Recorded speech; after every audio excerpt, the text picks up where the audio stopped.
Have you been in an accident that wasn't your fault? Feeling overwhelmed and unsure what to do next? Look no further. The personal injury attorneys at Phillips Law Firm are here to help. Phillips Law Firm understands that accidents can turn your life upside down. That's why they're dedicated to fighting for the compensation you deserve and to making the process as stress-free as possible. Don't wait any longer. Call now, 1-800-JUSTICE, or visit justiceforyou.com.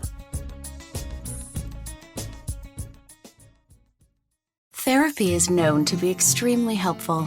But have you ever tried eavesdropping on someone else's problems? Listen to the new podcast, Say More with Dr. Sheila, starring Amy Poehler as the world-renowned self-proclaimed couples therapist. My mother will come over when she says she will. Knowing that she's always going to be there is really nice for me because I don't have to make my own cereal. Listen to Say More with Dr. Sheila on the free Odyssey app or wherever you get your podcasts. What's up? It's your boy, the Ted Smith from the Men's Room. And did you know I have a podcast? Well, I do. The Podcast. New episodes uploaded every Wednesday on the Odyssey app.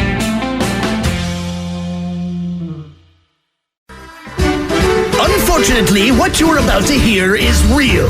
The members of this radio program are simply not that bright, or what some people would call educated. They are merely stupid. They're not trying to offend anyone on purpose. And all have played doctors on TV. You have been warned and are cordially invited to join the party. This is the Men's Room. Forget it, man, and get with the countdown. Get with the countdown. Shake this square world and blast off for Kicksville. The trippers, the grasshoppers, the hip ones, all gathered in secrecy and flying high as a kite. This is the Men's Room with Miles and Thrill. You know what they say, shake your radio more than 3 times, and you're playing with it. You're listening to the Men's Room.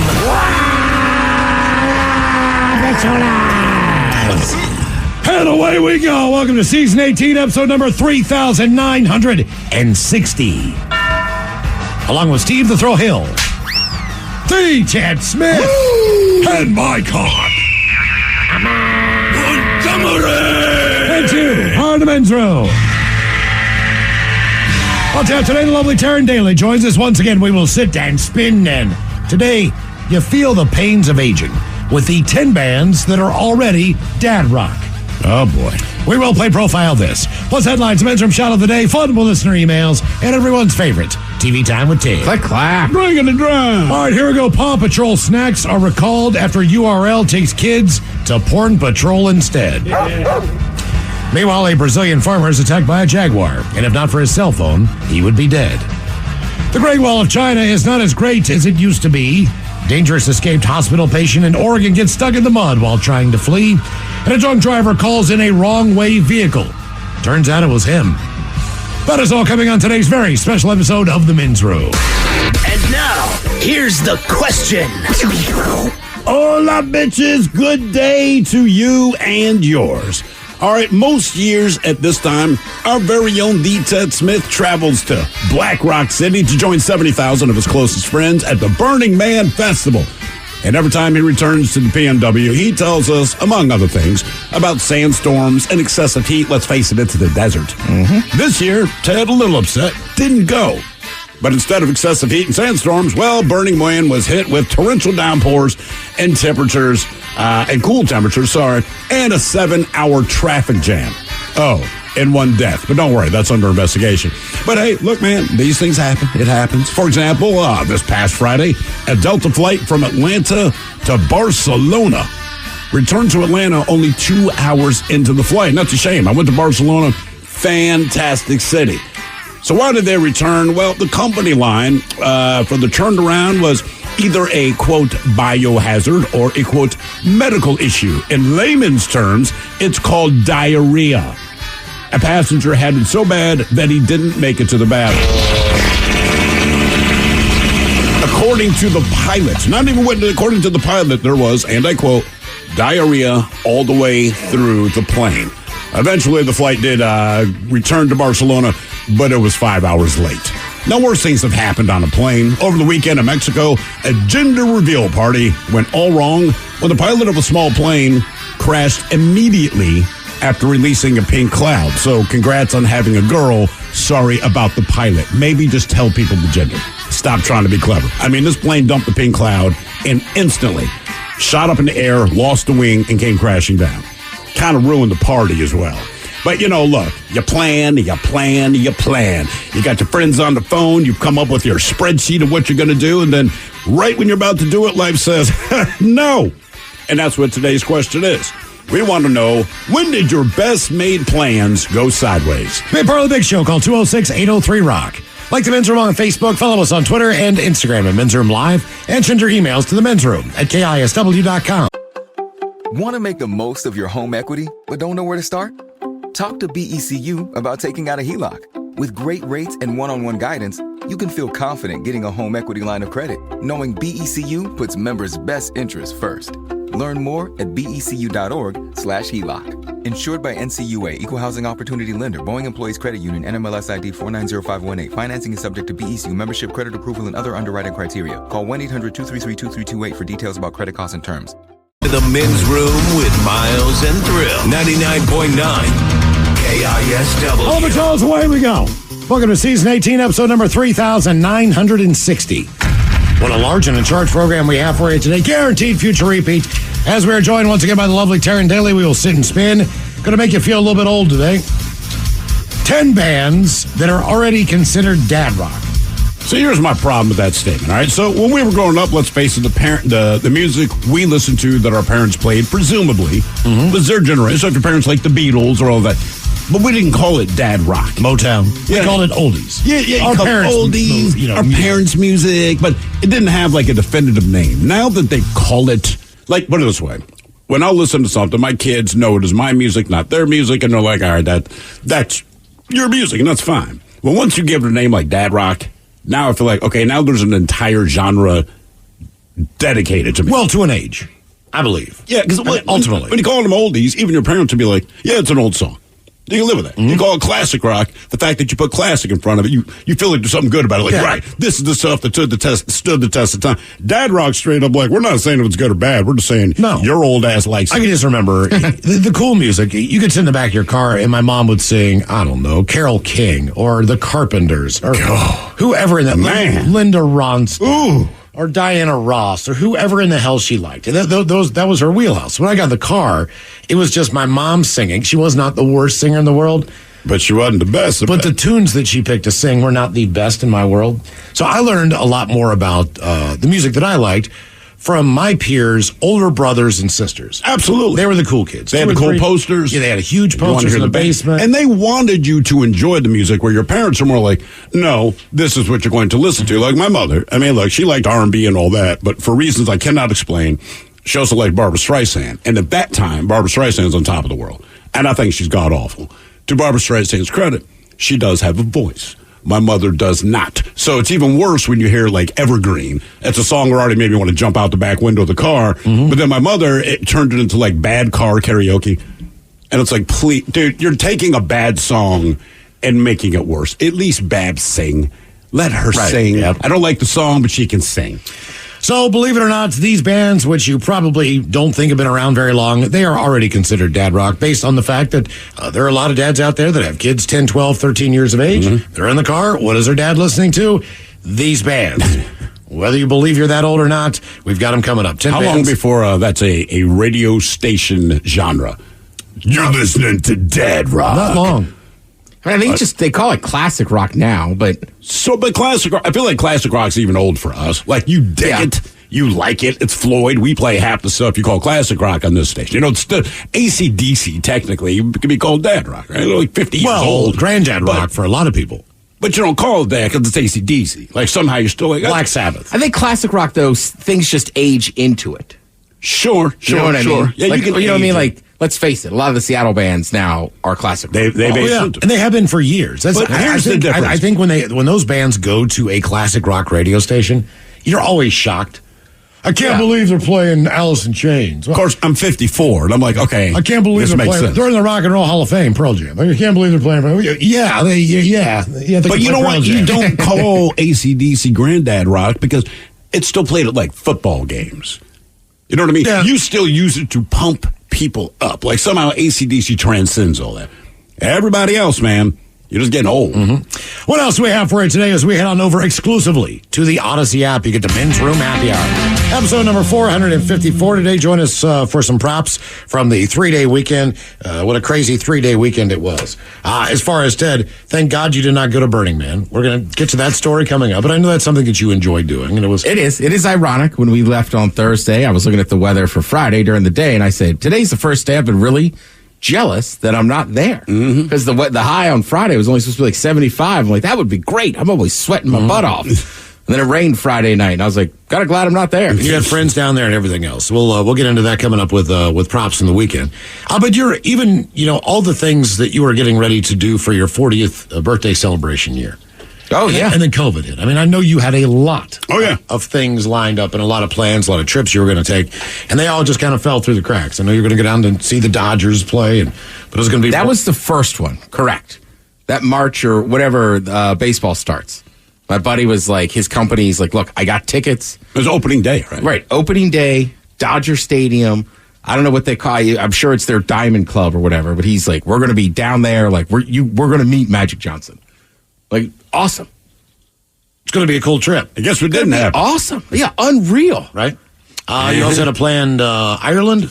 Right. So 2 weeks ago, everybody saw that Navy and Notre Dame played in Dublin, Ireland. Yes. Me and my buddy Will, I think my brother was going to bail on us, but we were going to go to Dublin to watch that college football game. And then I have a friend that lives in Portugal. So I was going to go over to Portugal, visit him for a few days, stay with him and his wife, and then come home.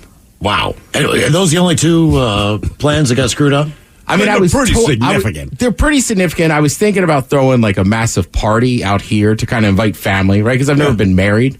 So most people only going to make that trip once if you get married. So I was like, my buddy finally was like, dude, like, hey, who knows if you're ever going to get married? Just throw that party and tell them to come out. And I was like, for sure. So, I mean, that one was still kind of, we were planning. But like, me and Will were about to buy the airline tickets I had already bought the tickets to LA for that Dodgers game, and we were about to buy the airline tickets for Ireland and Portugal. Right. Whatever happened with your LA airline tickets, because a lot of us had things planned, nothing as extensive as you, which we understand, it was your 40th year, right? But we were going I can't remember where the hell we were going. We're going with another couple to Cabo San Lucas. I didn't really want to go there. That's not my speed. But we're going with this other couple. We had a good time with them on the cruise. I'm like, all right, man, we're looking forward to it. They went by the lay side, but was it 2 years later? So last year, we had to cash in those tickets. They're like, look, man, you don't get a refund. They're still available. Figure out where you want to go. So we took advantage and went to Mexico City instead, right? Just the family. Cool. But if we didn't go when we did, which was April of last year, we're going to lose out on the tickets. So did you get a refund for your LA trip, or are they? No, I just put them towards another ticket later on. Yeah, okay. You get a credit. Well, yeah, I was going to I don't think they were going to give you a refund. We'll give you a credit that lasts for like a year. I was going to go to Chicago, meet up with some family members, and spend the weekend there for the 3-day weekend. Every single one of them. 2 separate relatives from Baltimore who do not live in the same home. Okay? Then another person in Chicago. 3 people, plus myself, a couple other friends.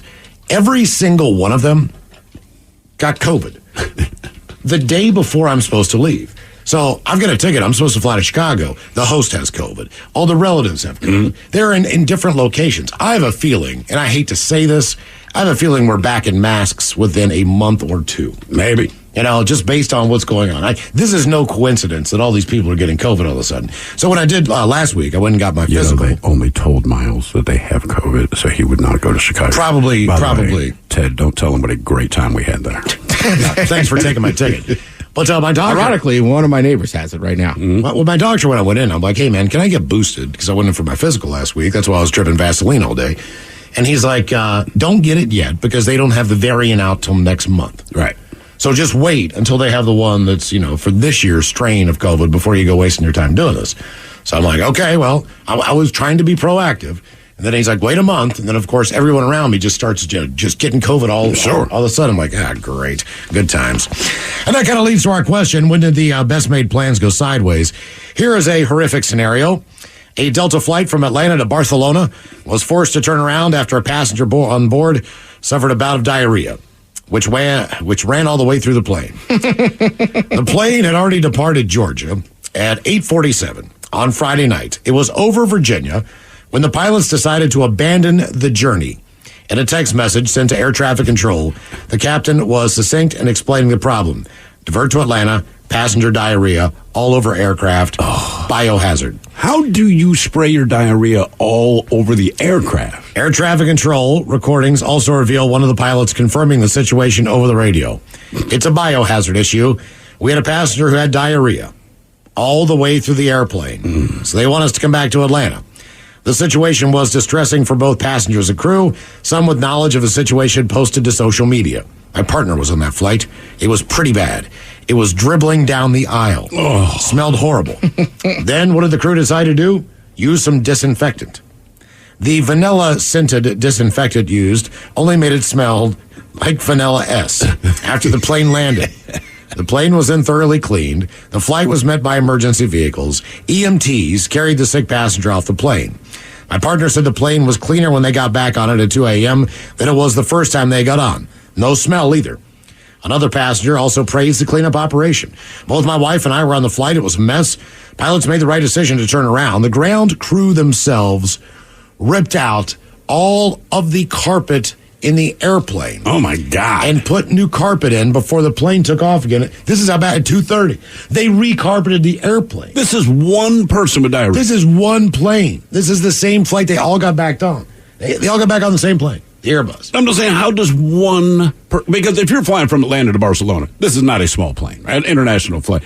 How does one person spray that much poop onto a plane? Upon landing back, was it like running down their legs? Or? And they were running up and down the aisle. I mean, I don't know. This is the pilot saying. So this isn't even like passengers that exaggerate. I mean, you're saying the pilot does not request permission, tells air traffic control, we're turning this bitch around because somebody back there, like, they have S all over the entire plane. Upon landing back in Atlanta, focus shifted to addressing the biohazard issue through the cleaning of the aircraft. For the passengers, though, the flight was not entirely canceled. So the aircraft touched down in Atlanta at 10:40, eventually resumed its journey to Spain 5 hours later at 3 a.m., after they ripped out the carpet and replaced it all. Following the 8-hour and 13-minute flight, the plane finally landed in Barcelona at 5:10, 8 hours behind schedule. Delta acknowledged the flight encountered an unexpected medical event. The airline remained tight-lipped. How does everyone say everything other than poop? About the specifics, they didn't want to get into it. Our teams worked as quickly and safely as possible to thoroughly clean the airplane and get our customers to their final destination. We sincerely apologize to our customers for the delay and inconvenience to their travel plans, the airline wrote in a statement. Look, man, Delta, this is not on you. This is not on Delta. No. You know what I mean? The passenger had their issue. And this is my thing. International flight, it takes forever. You're very excited to go to Barcelona, but it's an 8-hour flight. And it gets old real quick. So at least 2 hours in, if you're like me, you just start counting down the hours. You go, all right, man, I got 6 more hours. I can do. Now this is like going cross country. Then the pilot has to come on to say, yeah, we're turning the plane around because Poopy McPoop Pants back there can't get it together. I also think that is awful. Look, that is a nightmare. You can take a domestic flight on Alaska, on Delta. More than likely, you're on a medium body size plane. Sure. So you're not on a small puddle jumper all the time, but you're on a decent size aircraft when you're flying. When you take off from Atlanta and your destination is Europe, we flew on one of these planes. It's 353. It's not a little tiny airplane.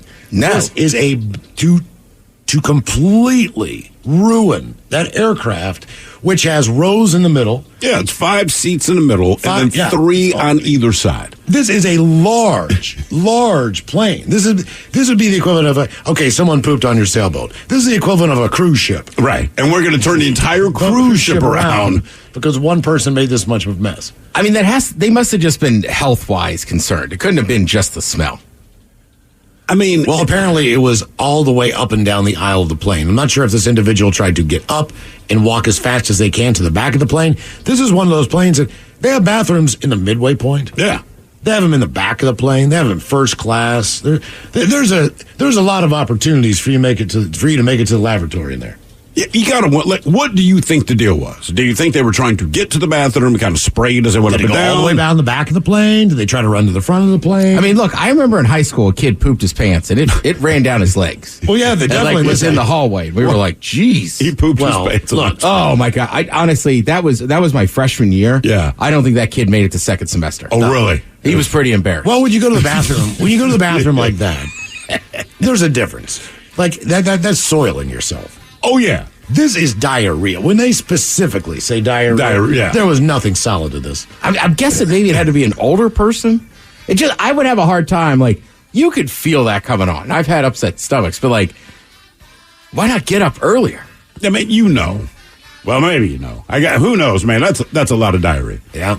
You could have slipped on a fart. I mean, there's all kinds of things. That was a big fart. When did your best made plans go sideways? 206-803-ROCK.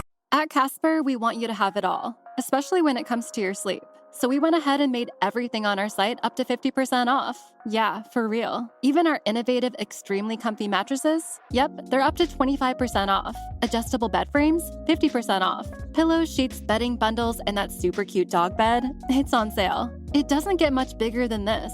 Visit Casper.com or a store near you through October 24th to save on everything. Exclusions apply. See Casper.com/promo. 99.9 KISW. The shenanigans continue. This is the men's room with Miles and Thrill. When did your best made plans go sideways? 206-803-ROCK as we head to Grand Rapids, Michigan. Here's a doozy. According to a report from the U.S. Department of Agriculture, a fatal incident at the John Ball Zoo earlier this year was a result of a critical non-complaint handling of animals.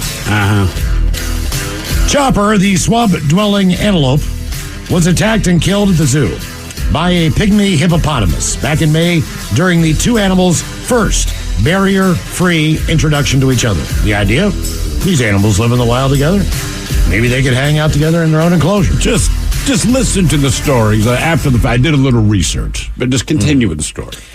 They released a statement that the fatal incident was likely due to individual animal behavior as zoo staff undertook significant efforts to be fully prepared and during the introduction of the two animals.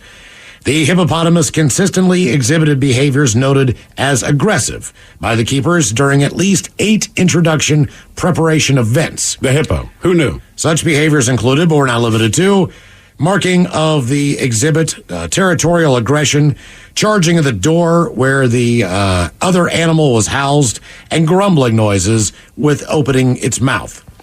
Zookeepers noted reviews that stated both the hippo and the antelope were stressed. Chopper was seen running, and Jahari was noted as being a consistent motion or constant motion.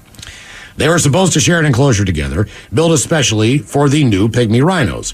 But according to the report, there was no individual on hand with direct knowledge and experience in the introduction of the hippo with other species during the incident. Report also states Chopper, he didn't have anywhere to hide from Jahari in the exhibit. Besides the potential area of entrapment of the tunnel, the only visible barrier in the exhibit was a single tree. Introduction of dangerous species of animals in the presence of behaviors consistent with incompatibility can lead to injury or death. John Ball Zoo told media after the incident that Jahari suddenly attacked Chopper during their introductory meeting within seconds. Though zoo staff has repeatedly declined to comment on the specifics of the attack. You effed up. They did state attempts were made to resuscitate Chopper, but they were unsuccessful. Now, the CEO of the zoo said the vast majority of interactions between the hippo and the antelope were positive. That following the fatal accident, zoo staff has updated its protocols and procedures for introducing animals. Oh, my God. Listen, I said to Miles earlier, man, I'm not a zoologist. I do not pretend to be. But I can tell you one of the very few things I know about hippos. They hate everything. And they are remarkably aggressive, and they are remarkably large, and typically they get their way. So, again, not a zoologist, so I decided to Google. Literally all I Googled was, do hippos attack antelope? ? Well, the top 3 hits were videos of hippos crushing antelope. All right? Because the one thing we do know to be true of hippos, they're very territorial. Okay? So the staff keeps saying, we didn't do anything wrong. There's just something wrong with this hippo. Well, the hippos crush the antelope because hippos are notoriously territorial. One of the few other things I know about hippos. You work at a zoo. You should at least know what I know, right? So you introduced an antelope to a hippo that, by their own statement, already marked the territory. This hippo went out and peed or pooped, say, this is mine, and any animal that crosses the barrier has a hippo problem. So then I go, do hippos have any natural predators? Basically, they said, like, when they're babies, maybe. Once it's full grown, they're not having problems. So even the big-ass crocodiles out there, they might go after a hippo kid. They know not to mess with a hippo. Hippos absolutely crush, eat, smash, or kill not just antelope, but pretty much any frickin' animal that they believe is on their territory. So the idea of having this barrier-free thing because they live together in the wild, they go, well, so do giraffes and lions. But I bet you if you ask the lions, they'd be like, or ask the giraffes, they'd be like, no. We're cool to be isolated over here, man. Yeah, in the wild we do. And you know what they do? They kill us and then they eat us. I don't understand how you have an entire zoo staff and no one said, bro, it's a real bad idea. It's a hippo. Yep. It's a hippo. Well, and I guess technically all animals live in the wild together. Right. And you know, they hunt and kill each other. Or you hide so that you're not killed. I mean, I get what they're saying, but like, elephants and lions live together and they don't live in peace, man. So I cannot believe that you took one of the most territorial animals on this planet, notorious for their aggression. You watched the hippo mark its territory, which means at this point, now it's on. And then this poor ass antelope was like, yo, man, you got another antelope here. Send Gary out there, not me. Sure. And then the hippo did exactly what hippos do. It crushed it. Yeah. I mean, come on, man. Like, whoa. You know, we did, and like they said, it kept exhibiting aggressive behavior. One, hippos do in general, but if it's noticeably more aggressive than the other hippos, how about you take another hippo and give that one a shot? Because they have other ones. That's all I'm saying. You know what I mean? If there's a guy on 3rd Avenue and he's tweaking out and he's swinging a sledgehammer, I don't say, you know what, man? That's the guy I'm going to ask to babysit my kid. Like, you just don't make that decision. Right. Yep. Yeah, and you wouldn't invite him into, like, your house and be like, well, we both existed together out on the street. I was on 3rd Avenue. Might as well let him hang out in my basement. Sure. Right. They're like, what are you doing? It's a freaking hippo and you watch them pee to Marcus territory. Whatever you put in there with that thing has that problem. Jeez, I don't understand it, man. It was, I distinctly remember as an adult ruining my my mom's New Year's Eve plans, and I felt terrible about it, but it was on me. It was my fault. How old were you? I was 19 years old. That makes it worse. 20 years old. When you said you felt bad about it, I'm like, well, I don't think as a kid you probably did. I gave you till 15 where you can kind of ruin my plans. Yeah. And after that, like, I'm going to have to kill you. I'll give you she was part of like a Chamber of Commerce or something that was putting on this ball. And it was like a New Year's Eve ball. It was going to be black tie kind of event at like a club, like a country club Miles, or something. It's a ball. A ball or gala, it's different than a party. They've got a big band that they brought in from Pittsburgh. They've got all this stuff going on. Yeah, it's New Year's Eve. It's a to-do, and this is her first time being on the committee or whatever. She had did some stuff with them before, whatever the deal is. So much so that up on preparation, so I was playing football at the time for West Virginia. We were playing in a bowl game against Clemson. So they were going to go to the game, but my mom was so busy putting all these festivities together that, she just couldn't make it. Like, she's like, look, I'll go see another game, whatever. I was like, no big deal. Not the biggest deal in the world. So she and my stepfather stayed back at home. I go to the game. Now, one thing you have to understand about the way they had this thing set up was they basically take over a hotel when a team comes into town. Yeah. Especially with a bowl game.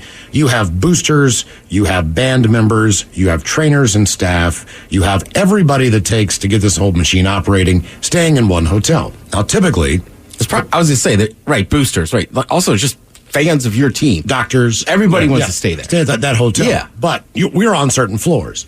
Now, the way that this went down was the majority of the athletes, of the players, were on 2 floors. Now, I was with a group of about 10 other guys, and we were on a different floor. Now, Well, they are like punters and the like? No, it was just a hodgepodge of guys that you were always with, like, even if you're in 2-a-days, whatever, you kind of just had your roommates. But they were, typically your position players. Mm-hmm. Like the guys beside us, they were wide receivers. We had some D linemen that were... we had a booster beside our room because we heard them having sex nonstop. Didn't you say he was just killing it? Oh, he was killing it. I mean, he was killing it the whole time. But here's the messed up part about it. So based on where we were, the coaches who normally did checks on things did not come to our rooms. So there were band members up there, there were, trainers, doctors, but no real football staff as far as coaches. Any of those guys were on our floor. So typically, you would get a knock, depending on the night, 10 or 11 o'clock on your hotel door to check for curfew. The entire week that we were there, nobody checked our curfew. Now, the first 2 nights, we were kind of like wigged out a little bit. Like, they'll eventually Is it a setup? Right. Is it a setup? By Wednesday night, we were out till 1 o'clock in the morning. We realized we were the only group of guys. What day is the game? The game is on a Saturday. Okay. As far as I remember.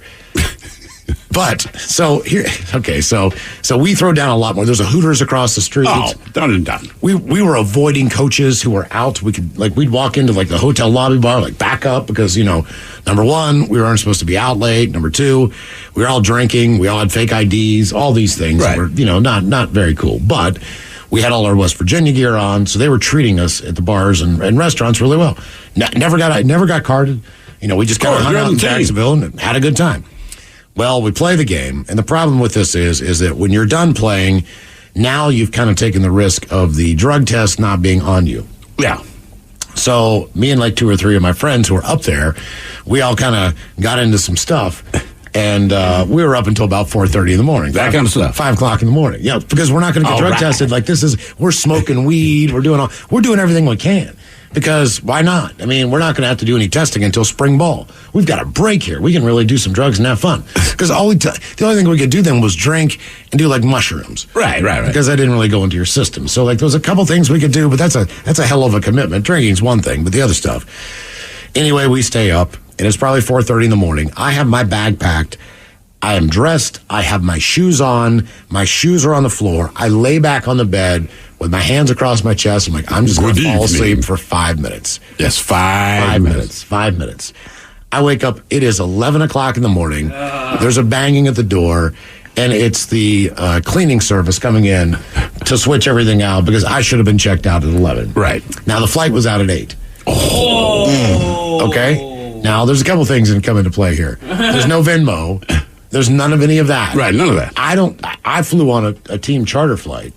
I have to go and get money wired to me at Hartfield at the airport. But by the time that I had enough money from per diem, well, they give you money to screw around with. I had enough money to get a one-way ticket to Atlanta to meet the connection. All right. Then I told my mom, because I called her, I was like, look, then you're going to have to wire me money because there was nothing in the airport where I could get money wired at that one, but I could at Hartfield.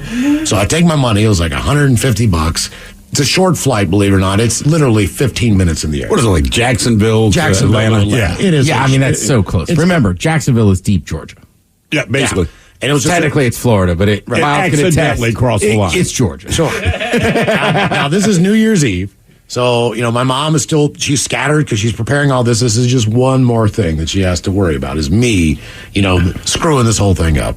Dad's not happy. What was the company called? Union something that wired money back? Western Union. Western Union. I go to a Western Union. I get the money I need. I buy my ticket. So I'm going to fly into Pittsburgh. It's New Year's Eve. There's weather. The flight gets delayed. All right. So now they push it back an hour. They push it back another hour. I'm in this airport for 3 or 4 hours. Now, the only saving grace in this entire thing was that there were a couple of the guys who just took later flights. They were going to go in the NFL. Yeah. So why didn't any of your roommates wake you up? They left me. I don't know if they tried. I asked them. They might have tried. I asked Pete a million times. I think you told me you said you'd be up and down the bus. You're just going to use the bathroom real quick. Like, I don't remember any of this. I mean, I am completely assed out. I've been up all night. No. Oh, yeah. Sleep all day. Right. For whatever reason, like, yeah, I'll get up, use the bathroom, I'll be down there. I never got up. Right. I never got up. So, the good news was that there were a couple players who were going to go turn pro. So they had taken a separate flight. They were also in the Atlanta airport, but they were having the same problems. They were going to different places. So but they just asked the boosters for money, see? Like Major Harris, he was flying back home. He was done. He wasn't, he was not going back to Morgantown. He was going to Pittsburgh. He was going to be drafted. He's out, you know what I mean? I think he did get drafted, believe it or not, by the Raiders or somebody. But either way, so he's sitting there with his agent at the bar. Now he's like, what are you doing here? And I'm like, I missed the flight. He's like, yuck. Well, the agent and his family member, the guy that he was with from Pittsburgh, they bought me beers. All right. So as long as they were at that bar, his agent was buying me beers. Like, oh, you dumbass, Mr. Flight here, man. Yeah, that makes sense. Sure. I didn't have any money. I mean, literally, I spent almost every dime on that ticket to get home. So I basically sat there and drank with him, those guys, for like 2 or 3 hours. Finally, they rescheduled my flight. The problem is my flight is now not going to leave until 9 o'clock at night. Now, I've been in Atlanta for 4 or 5 hours. This is New Year's Eve. My mom, I had to call her and say, Mom, I'm coming to the Pittsburgh airport. I think my flight's going to get in 11:30. She's like, you got it. It's an hour and 15-minute drive from where I live, which doesn't seem like much, but it's New Year's Eve. The weather was kind of iffy in the area, all these different things. When I got off that plane, the look on her face of disgust. She is in a full gown. She has got jewelry on that I've never seen my mom wear before. Her hair is done. Her nails are done. She is wearing heels, the whole deal. She missed the entire thing because of me. By the time she got back, she said basically the band had already stopped playing at like 12:30. Of course. 12:45. They were done. She went and tried to do this. I'm at home by myself. My stepfather's at this event. And I can hear them like slam the door at 1 o'clock, 1:30 in the morning coming in, fuming mad and screaming. And I'm like, oh man, I'm awake. What do I do? Do I act like I should just go back to sleep? Yes. You know, like I only live here during this, the holidays. Like typically I'd be, in an apartment someplace, but I decided to stay at home because my mom dropped me off. I'm like, I'm stuck. So man, God, were they pissed. They were pissed for weeks. They didn't talk to me for, at least 2 or 3 weeks. Of course. How uncomfortable is that? The whole thing was uncomfortable because I didn't want to tell them why, Did they ever ask, why did you miss? Yeah, what was the excuse for missing the flight? I just overslept? I just overslept. The night after the game, you overslept. They didn't knock on your door. No, they did not knock on my door. You know they're not stupid. They're like, that boy did drugs. Right. And damn well overslept. Well, they knew who I was with, too. So they knew the people that I was running with at the time that I've also played football. But, God, that was the worst. I felt awful. And, the more I said in the airport, there's just nothing I can do. Right. The only thing I would say, if I'm your mom, I'm like, look, homie, I love you. I'm not missing this. So I'm going to wire you one more bit of money, and it is a Greyhound. And however you figure out how to get that thing, I'm leaving that on you. I got you to Pittsburgh. No, she came up and picked me up. I would not. I'd be so goddamn mad. Because I would ask my kid at that point. Now, I want you to ask yourself this, because I am dressed for some event that I find important. All right? And I got to drive an hour and 15 minutes to get you. It's New Year's Eve. You've landed at 11:30. Are you sure you want me to pick you up? And think long and hard about that answer. I guess could you have slept in the airport in Pittsburgh? I could have slept in the airport. She said, I'm coming to get you. I don't think it was, she thought I was going to be in earlier. So she was kind of at the airport waiting earlier. It kept getting delayed. She didn't know it was she could go in and ask. And they say, yes, it's been delayed another 45 minutes. Yes, another hour. But I was just sitting there and I couldn't call her because she's not at home. Right. So I had no way to get a hold of her. So as these delays keep happening, she was supposed to pick me up at the airport like 6:30. Which is fine. 7. She had plenty of time. Right, plenty of time to get home. Now she's just waiting and waiting and waiting and waiting. In the meantime, now there are boosters. Now there are West Virginia fans that are in the airport. I've got on basically just team gear because that's what I had. Yeah. Now the drinks are flowing. Even though we lost, I am hammered by the time that I get to Pittsburgh. I was hammered when I got on that plane. That's why they're mad. So when she picked me up, not only was... Because you had the time that she wanted to have. And I stumbled off that plane just like, Mom. They delayed the flight. Did you know? Jesus. When did your best made plans go sideways? 206-803-ROCK. Are you dealing with a personal injury? Don't go it alone. Turn to the experienced team at Phillips Law Firm. Their attorneys have helped thousands of clients get the compensation they deserve. Call Phillips Law Firm now. Call 1-800-JUSTICE or visit justiceforyou.com. Therapy is known to be extremely helpful. But have you ever tried eavesdropping on someone else's problems? Listen to the new podcast, Say More with Dr. Sheila, starring Amy Poehler as the world-renowned self-proclaimed couples therapist. My mother will come over when she says she will. Knowing that she's always going to be there is really nice for me because I don't have to make my own cereal. Listen to Say More with Dr. Sheila on the free Odyssey app or wherever you get your podcasts. What's up? It's your boy, the Ted Smith from the Men's Room. And did you know I have a podcast? Well, I do.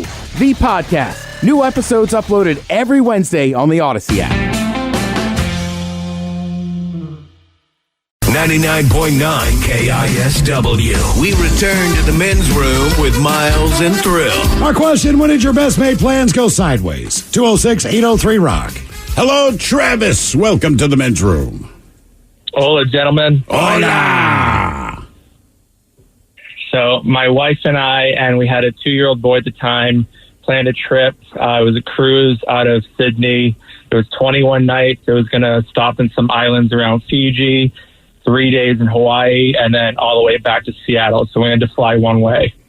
We planned this trip for like a year.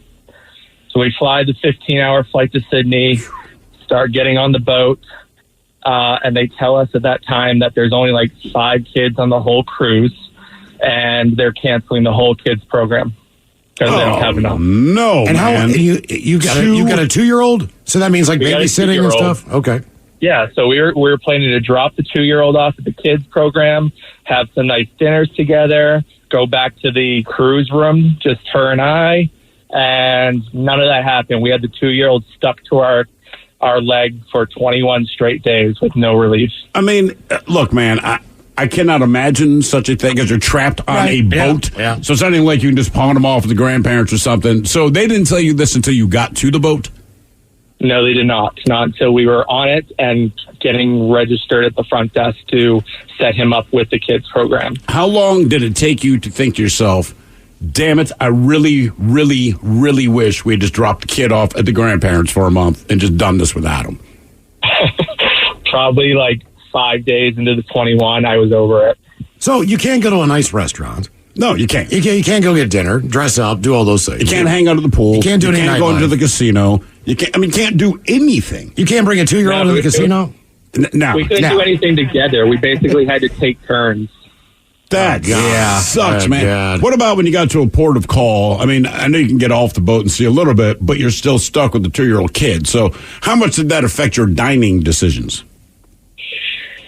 For the most part, getting off the port, we had him coming with us for most of the events because it was mostly just around town tours where he was just going to sit on our lap and go with us. But yeah, it was like the specialty dining on the cruise. Like we had to cancel all that and just did like the main buffet dining that would have the chicken strips or macaroni and cheese that he would eat too. Right, you know? yeah. Well, look, I've been on one cruise in my life. We did the Mediterranean, and I did not have my kids with me, and I adamantly refused to take a cruise with the kids anyway. But I did notice every time I sat down to eat, I would look to the buffet, right? Because you can either get a meal, you can go to the buffet's not bad, but it was, you should have been on my cruise because there must have been a million kids. And I never interacted with any of them, but man, that buffet was nothing but just snot-nosed kids, just grabbing hot dogs, pizza, like you said, the mac and cheese, all that stuff. And I just thought to myself, I'm glad they have that for the parents. You see but still, the kids would go sit with their parents. And I'm like, no, because that's not a vacation at that point. Now you're just on a trip on a boat. Never seen a 7-year-old kid sit down with a salad. Me neither. It doesn't happen. They don't do it. I mean, I'm sorry. No. I mean, like, it's just one of those. Right, if you saw a kid eating healthy, you'd be like, man, he's got some messed up Doctor's orders. Yeah, or his parents say something's weird. Yeah, look, man, my wife, after we did our cruise, she goes, well, the kids are old enough now. We should think about going on a cruise with the kids. And I'm still like, no. It's like Disney to me. So when they are old enough to drink or old enough to not need us, I would consider it. And it's not that you don't want to hang out with your kids, but not on a boat. Mm-hmm. You know, at least at the hotel, other than my daughter plugging up the toilet, like, hey, man, we're going to the downstairs bar, or we're going to go across the street. They don't care. They sell their Wi-Fi and all the crap that they're going to do. But like on the cruise ship, I'm not going to get you Wi-Fi because that costs everything that you buy to make your life normal costs an extraordinary amount of money. Mm-hmm. And I'm like, it would just be for them. They already cost an extraordinary amount of money. I'm not adding to this. So I'm like, the idea of going on a cruise with my kids, to me, is utterly insane. It absolutely, I'm like, no.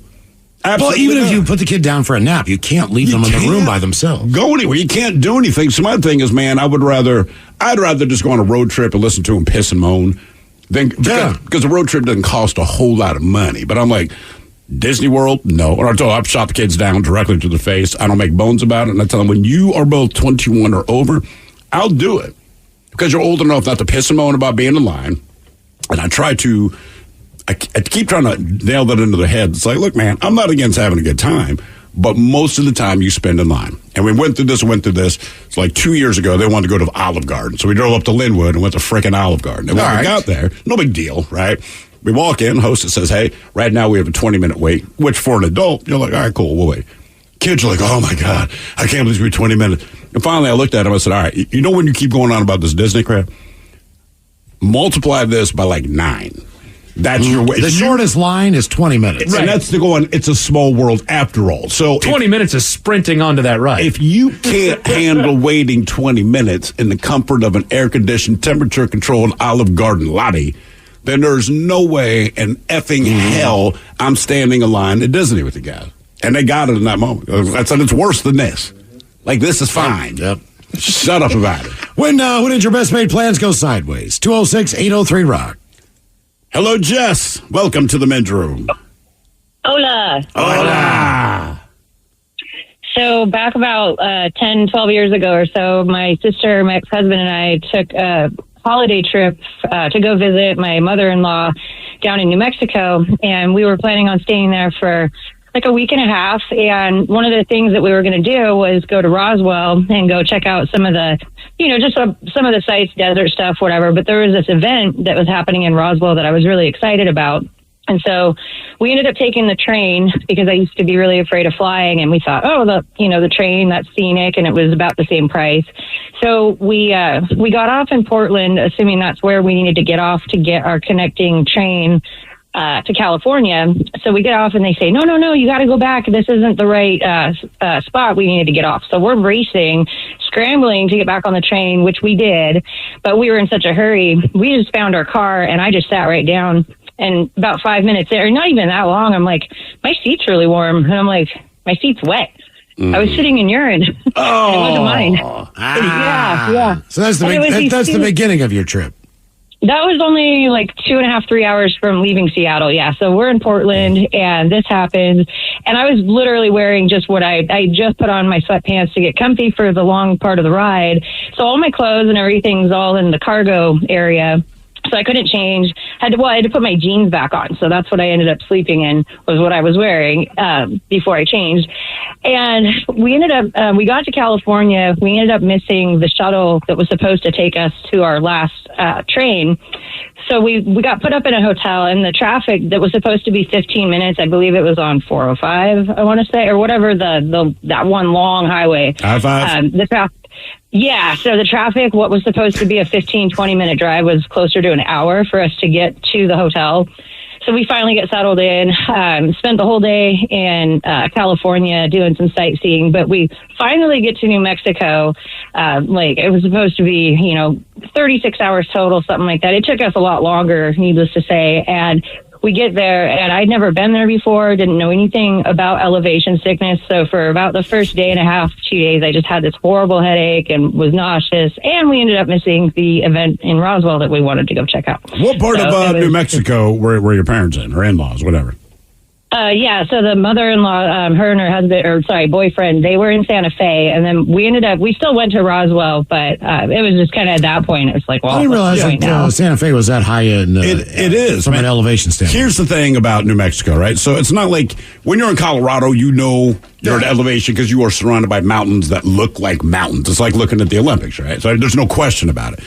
We just did this in April. So we drove from Colorado into New Mexico, and the mountains kind of disappeared. And you're like, oh, man. And it is stunning to look at, right? Even the kids are given to piss and moan on long car rides. I get that. They did not piss and moan because even they were fascinated just by the desert. They'd never seen anything like it. And it was a great drive. But the mountains, they get a lot lower, or they're just flat tops where they're maybe 200 feet tall. So you're thinking you're low. The thing is you're not, because you're basically going uphill the whole time. You don't realize the elevation. So my parents live between Albuquerque and Santa Fe. And I'm watching the news. It's always fascinating to watch local news in the city you're not from. Because when they get to weather, when we first moved to Seattle 18 years ago, I had said I've never lived in a place where the weather people truly earn their money. Okay? Because when we lived in Baltimore, let's say Baltimore's going to be 93 degrees. And every suburb is going to be 93 degrees. And they get to Washington, D.C., it's going to be 92 degrees. That was it. Right? Chance of an afternoon thunder shower. Right, that's it. But you covered an area that stretches like 90 miles in all directions. And we get to Seattle, and I just never seen this before. All right.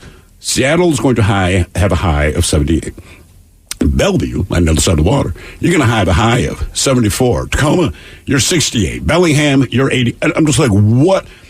There's so many different temperatures here in real close. Yeah. So we go to New Mexico, and you realize the elevation because they have a station that basically covers, I mean, like your local affiliate, but they cover all of New Mexico because 8 people live there, you know. So it is, Albuquerque is going to be 70 degrees. Santa Fe, which is maybe 40 miles away, maybe, is going to be 58 degrees because of the elevation.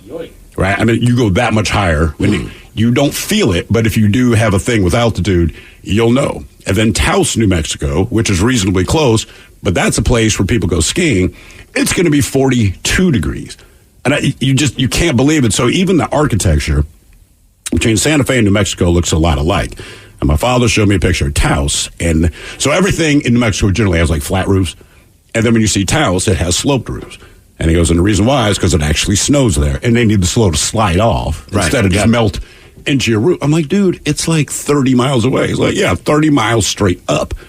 So well, it's probably not different than Snoqualmie Pass, which is 45 minutes. Yeah, you know, it would be like You're that. right. I mean, look, I have left Spokane when it's like, you know, springtime, and it was shorts and a T-shirt, and you get up to the pass, and it's snowing. Right, that's exactly it. So it's kind of the same thing there. When did your best made plans go sideways? 206-803. I don't think it's altitude, but the other crazy one to me is that San Francisco sometimes with the clouds and stuff, Dear God. it'll be like 65, 68. Over in Oakland, it is cooking. Absolutely. It's like high 80s, 90, and sunshine. Yeah, we were there last week, 2 weeks ago, whatever it was, and the day we got to San Fran, everyone there is pissing and moaning, all right? It's dry. It was 85 degrees out. The sun was out, and everywhere we went, like, oh, man, you're here on the hottest day. I'm like, all right, well, I mean, it's not cold, but I cannot believe that's boiling hot. The next morning we wake up, it's like 58 because the marine layer didn't burn off until like 3 in the afternoon. Yeah. I went there years ago with my wife. We went there. It was Memorial Day weekend. So, I mean, it was right before June. We left Seattle. Seattle's having one of those rare good moments in late May, June. It's like 70 degrees here. I'm like, cool. We go down there, man. Shorts, T-shirts. I had to buy a winter coat.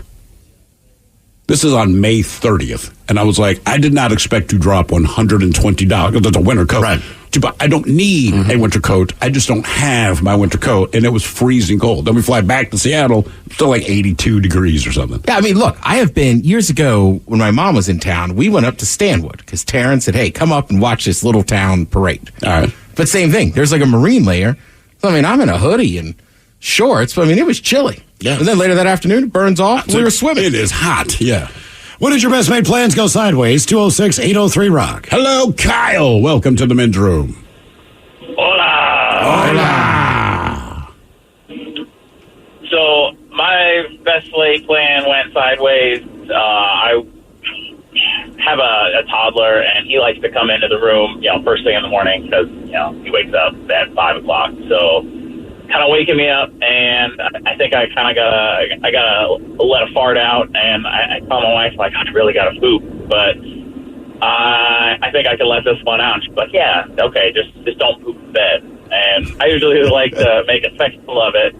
So I pulled my butt out from the sheets, and I lifted one leg up, and I just pushed it out, and I squirted out a whole bunch of poop all over the bed and the floor on my side of the bed. But you didn't hit the kid, did you? No. He climbed like right in the middle. Is that the first time that's ever happened to you in your adult life? That's the first time I've ever pooped the bed, but definitely not the first time I've pooped my pants. Okay, all right. Don't brag. Hey, what is your wife? I did it in Hawaii, man, on my honeymoon. Don't worry about it. You pooped the bed? Oh, yeah. How'd you poop? First day. Oh, no. I told you that. Same thing with he did. Just woke up in the morning, travel, everything else, different food. And it was the first night. And now, I think I told you, I'm trying to figure out a way to hide the top sheet. Not only that, but she was still asleep. Right. So I had to wake her up, strip the bed, essentially. And then... What is her response when you say, okay, I need you to get up out of this the bed? So what I do, I take this top sheet, and I'm like, I'm going to wash this out in the bathtub. So I take it to the bathtub, and like the more I put water on it, the more it spread. Right. It became more noticeable of exactly what this was. So then I balled the whole thing up and threw it underneath the sink. Now it still smells. Yeah. So now I'm going to look now I'm trolling the hallway looking for a cart, with supplies on it to see if I can find like a liner for a trash can. Because the one we had was like this beautiful Hawaiian, it was like a basket weave. Right. There was no insides to it. It was just like a wicker basket. And trash cans in hotel rooms obviously are small for a reason. Oh, yeah. But they don't expect you to poop in the sheets. So when I come back in the room, though, you can smell it. I mean, like the whole room smells like this. And I'm like, they're going to know. It's not, I can't hide this thing. I obviously need a new sheet. We need new sheets in general. This is day one. This is day one of like my honeymoon. I'm like, you've got to be kidding me. What was Hair Club's deal? We went to Alaska, right? It's me, Miles, and Hair Club. And he's a very prompt person. He is very emphatic about you being on time. We're flying out in the morning. Yeah, but we're going to meet him downstairs. And Miles and I are hungover as hell, maybe still drunk, but we know who we're with. Let's get it together. Let's get down to the lobby by 9, if that's whatever time he said. So we're there. Now it's 9:05. Unlike him, but acceptable. Now it's 9:10. It's like 9:15. Finally, Hair Club shows up in the lobby. We're like, oh, what's going on there, late guy? But he goes, listen, man. I'm sitting on the toilet. I just had to go. As he says, punch a grumpy. And that is his term for pooping. It's like I had to punch a grumpy. And I don't remember if it was the volume of poop that he shot out. I don't think he could flush the toilet. But he couldn't flush the toilet. And it wasn't the toilet's fault. Put it that way. Whatever he disposed of out of his bowels prevented this toilet from flushing. He said the water level's all the way to the top. There's a turtle head poking out of that. It's the most embarrassing thing in the world. The cleaning crew basically is like 2 doors down, man. So he's like, I just want this to go away, even though I'm checking out before they show up, because it's kind of like retro embarrassment. I'm not going to make eye contact, but they're going to be like, oh my God, this guy stayed in the hotel room, So he's like, I couldn't get it to go down. That's what I was trying to do. That's why I was late. And he left the cleaning crew like a $50 tip. Well, yeah. Left it in the bathroom next to the toilet. Like with a note, so that they understood why he was tipping so much. He's like, I couldn't do anything, man. He's like, it was awful. Well, we went to the pool, came back, and all the sheets have been replaced. And the room still kind of had a tinge to it, but they don't even know. Nasty. But, I mean, I tried to sneak in the door so no one could see me. I didn't.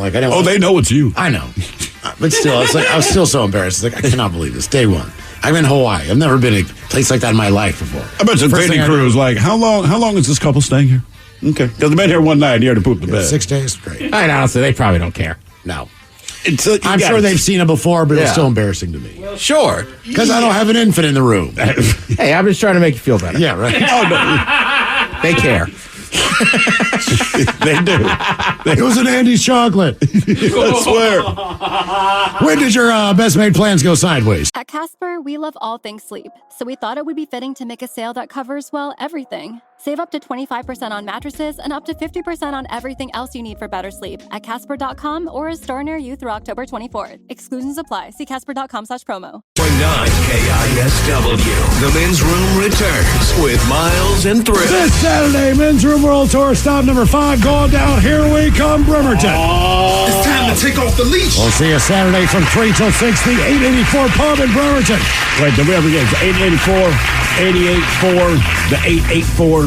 It's 884. I mean, I guess 884. I keep saying 884. What do you keep saying? 884. I change it every time. Because I just want to see if I'll eventually get it right once. Well, either way, it's the same address. You can't Google any of them. Beer, food, and music by Men's Room Original Ale. Of course, Men's Room Original Sausage from Uli's Famous Sausage, and Men's Room Roasted Red Salsa from San Juan Salsa Company. Get responsibly. Play a little Big Dummy, a little live Big Dummy. Ted versus the FCC. You doing Dirty Big Dummy? You just doing We're Big doing Dummy? Everything, man. Right. We're gonna throw it all out there for you at the 884 Pub. So hopefully you can stop by. First time for us as a show being over there. So that is correct. Looking forward to you guys stopping by. Keep in mind it's absolutely free, 21 years of age or older. And of course, I know that Taryn is riding in the MS bike run thing. That is correct. Bike MS. This is a way to bike run. Yes, you carry your bike over your shoulder. Whatever you do, yeah. But this one, you just give back to our favorite charity, the Fisher House, by having some beer, having some sausage, and hanging out with us. So We know you're lazy. We're trying to keep it easy. Men's Room World Tour, stop number 5, the 884 Pub in Bremerton. We'll see you Saturday from 3 until 6. Our question, when did your best made plans go sideways? 206-803-ROCK. Hello, Logan. Welcome to the Men's Room. Hola. Hola. All right, my story starts with a coworker who wanted to make me join his church. He was a Jehovah's Witness. The night before, I had to try and have him come over on a Friday, and the night before, I had 2 Mormons show up at my door knocking, also trying to have me join their church. Is there something about you where people are like, that is the guy we want in our church? I think it was the neighborhood. Ah, okay. Anyway, so I have the coworker come over Friday night, and I have the Mormons tell me they're going to come back Friday, and we're going to all sit down and chat. They don't know they're going to... Hold on. And, Once again, hang on. here are the 7 words you can't say on the radio. He didn't need to. You did it. Sir, mother, and please keep those words in mind when calling. Now, back to the program. All right, we got you covered. I tried to catch it. I know. Anyway, a coworker comes over. He starts telling me this all about his church and everything, and I'm waiting for the Mormons to show up, and I'm waiting, and they stand me up. So my whole plan goes for nothing, and I get there stuck talking to this kid who's like 10 years younger than me, trying to join this church. How long was he giving his spiel? 2 hours until I finally said, yeah, I'll think about it. 2 hours? By the way, Yeah, spiel just Yiddish going. for blah, blah, blah. I don't know, but I can tell you right now, lie to them, tell them you're Jewish, they will leave immediately. Really? Oh, yeah. My wife told me the truth. Every day at work, and then he wouldn't stop. Why? What? I mean, how do you bring that up to someone? You know, because I would think the idea of joining a church, particularly if it's not your given religion, like that's a very personal thing. I mean, does he just come up like, "Yo, Logan, you ever thought about joining the Jehovah's Witnesses?" I think he was very religious, and he asked me if I was, and I'm just not. So I think that kind of set him off, and he was on this mission all of a sudden. I swear to God, I've seen it's kind of their thing. I have seen it work. I've seen it work like bear spray. What's that? She answers the door. We're here. I'm Jewish. Oh, sorry. And they run. Really? Oh God, it's it's the damnedest thing. I swear to God, it's like mace. I remember when I was like in 7th or 8th grade, I went to Catholic school. Sure. That was one of our things too. Just talk to them about the Holy Trinity. Because the Mormons, I think, believe it's 3 separate things, where ours is all the same as a Catholic. So that was kind of an easy way to get them out too. It's like, all right, so then you actually know your own Bible. We won't bug you. All right, so the more you actually know about your actual religion, the more likely they're just going to pull out, which is fair. I think that's a good thing to do. Right? It's also like, well, you're already religious, or we're not going to convert you over, as opposed to, like somebody who's maybe down on their luck or whatever and looking for some help. Sure, absolutely. I get that. It's a much easier sales pitch. When I lived in Baltimore years and years and years ago, in my 20s, I had this big ass dog, and it was the sweetest thing ever. But if you didn't know that, you didn't know, right? Belgian Shepherd, former canine dog, blah blah blah. It wasn't actually, but that's what I told people, and people gave you a big space. So I mean, every Sunday, I got to give them credit, man. Jehovah's Witnesses, they were punctual. Not that I invited them, but every Sunday, without fail, at 8 a.m., they ring your doorbell. It's just like, look, man, do your own religious thing. I truly do not care, but do you have to wake me up at 8 o'clock in the morning to tell me that you like your church? You know what I'm saying? Like, I would not ring your doorbell at 8 a.m. to say, I'm a Ravens fan, and do this every single Sunday. What do you mean you like the Browns? Right, so I just got pissed, and I lived on the 3rd floor of this apartment. No elevator. You got to go down the stairs. So I just called the dog, man, and just sent his ass down the stairs. And when I opened the door, keep in mind, the dog's sweet. The dog did not bark at them. It did not do anything. I didn't open the door far enough for them to see that the dog's wagging its tail. Because, again, the dog's just like, hi, people. As soon as they saw the dog, I was just like, what? Because now I know I got, ferocious-looking dog next to me. We just wanted to hand you some literature. So now there's no conversation. They just handed me the literature. They walked away. They stopped showing up. Now it's just like, thank you, man. I'm not trying to be mean. You know what I mean? I'm not trying to crap on you. But, everyone in this city is scared of this dog. I'm pulling that move. I've been good for, 6 weeks. But it's like, Jesus Christ, guys. Is it cool if I've done time for murder? Right. Do you guys judge that? How about if it was 3 times? Okay. But I've only got caught once. And I will say, like, whether it's trying to convert you or not, like door-to-door sales are still door-to-door sales. Yeah. Oh, yeah, for sure. So, like, they would leave something and then come back later in the afternoon. And I remember, because same thing, I don't know what it was, our neighborhood, they came by every weekend. Every weekend. And, like, when you got to the fall, I remember my dad, he was just the way he was. He would just be like, go turn the TV up. Because when they came by the second TV, and like they knew we were in there, but he just didn't care. Actually, when we were in San Francisco, there was a guy, and it looked like he was, the way it looked like a travel brochure. So he's standing outside of our hotel, and my wife and I walk out. Kids, I don't even know what the hell we did with the kids, who knows. So we walk out. This guy's like, hey, guy, real friendly dude. And it's like, hey, man, take one of these. And again, like on the front, you see like a cable car or something. And I'm not really interested in your touristy stuff, but fair enough. Mm-hmm. Maybe there'll be something in here that we haven't thought about. I opened it up. It's for the Church of Scientology. Oh, wow. So I made it about a quarter of a block, and I know you could hear me. I was like, are you effing kidding me? And when I look back, because I was pissed, man. I just don't like people. Like, keep it to your frickin' self, you know what I mean? But I was like, are you effing kidding me? And I turned around to mean mug him, and we made eye contact for like a billionth of a second. He just completely turned his head. I was just like, this just pisses me off. So I stood next to the recycling bin, waited for him to turn around again, and just dropped it in. Well, at least you recycled. Yeah, I did. Look, I wasn't going to litter, but it's just like, come on, man. When did your best made plans go sideways? 206-803-ROCK. Hello, Robin. Welcome to the men's room. Hola, peoples. Hola. Well, we had planned to go on a family fishing trip to Tiffany's Resort over in Republic up on Lake Curlew. Shout out for Tiffany's. Family thing they've been doing for years. So we get everything going. We're about halfway there. We stop in Omak to let the dogs out to do their thing. And my husband goes and he goes, the trailer looks funny. So he checks the trailer, comes back, goes, all right, leaf spring snapped. We're like, great. We're in Omak. There ain't nothing in Omak. No, there's not. We tried to find a trailer supply or a farm supply that might be able to have parts to fix it. No luck there. So we did find a marine place. I'm like, let's just buy a new trailer. It's a small boat, not a big deal. Nope, they don't have any trailers. So it's like, all right, what the hell are we going to do? So finally, after thinking about calling it quits, I'm like, let's get a U-Haul. Well, they don't have a U-Haul in Omak that we could get. So we had to drive an hour backwards. We found a U-Haul truck, got a great deal and everything. We go back to Omak. We load the trailer up, strap it to the side of the U-Haul, throw the boat in, throw everything that was in the boat in the trailer, and we head off. 4 hours late, we get to the resort, and people are looking at us like we're crazy because we're back in a U-Haul down to the boat launch. All right, I get that. So we unload the boat, we go park the truck. We're like, all right, we're going to go fishing. So we get the poles out. We go down to the dock. First cast on the brand new pole I bought, and the thing snapped in half. This is not your like, trip. Seriously? I'm like, how am I going to go fishing? My pole just snapped in half. It's like, is this nightmare going to end? So I'm like, all right, fine. I'll deal with it. I start reeling it in. Karma finally blessed me, got a 12-inch trout, had the best fishing trip after that. But getting there, it was just lunacy, complete lunacy. Did anyone ask you? Down in Omak. Did anyone ask you if you normally carry your boat in a U-Haul?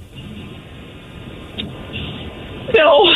I mean, I would have like, hey, it's none of my business, man, you know, but they do have boat trailers and stuff. It's just, I think it'd be easier than U-Haul. That would just Shockingly enough, we know a trailer guy in Omak who could probably have helped you out there. But do you know a trailer guy in Omak? Sure we do. Different kind of trailer. You could have spent the night in it. Ah, okay. I don't think I've been, Ted, have I been to Omak? No. I don't think I've been to Omak, to be honest with you. I know Mike has. Oh yeah, that was an annual trip with my cousin and I. We had an auction out there for the Loop Loop Ski Resort in Omak. Yeah. All right. So now, based on what she said, like there is nothing in Omak. No, not a damn thing. So when you do an auction, like who shows up and what are you auctioning off? The locals. And what do the locals of Omak? What are they trying to? Honestly, bid on? there's a handful of things that were for sale out there. Mostly, it was a truck full of gravel, and there's a lot of construction type companies and a lot of. You auctioned off a truck full of gravel. You darn right I did. Okay, I understand Omak. There was, there's these pies from this bakery that really did well. Okay. I'm trying to remember the other. Well, you're getting into the high desert a lot.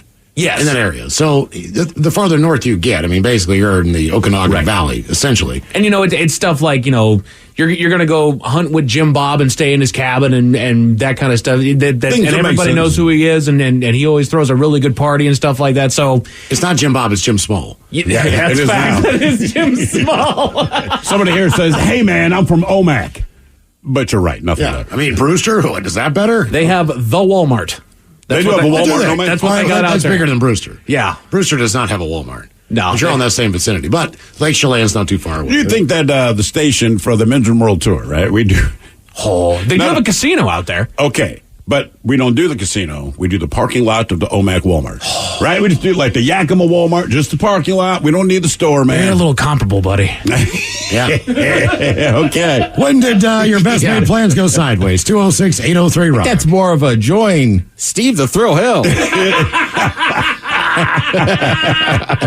I mean, that's a wild theory, but it's like, I don't think you understand what goes on in these towns. I don't, man. I don't. Hello, Justin. Welcome to the Men's Room. Hola, gentlemen. Hola. So, I was in a garage with my dad fixing up my Golf. We had to do both transaxles, so that's part of the connection transmission to your two front wheels.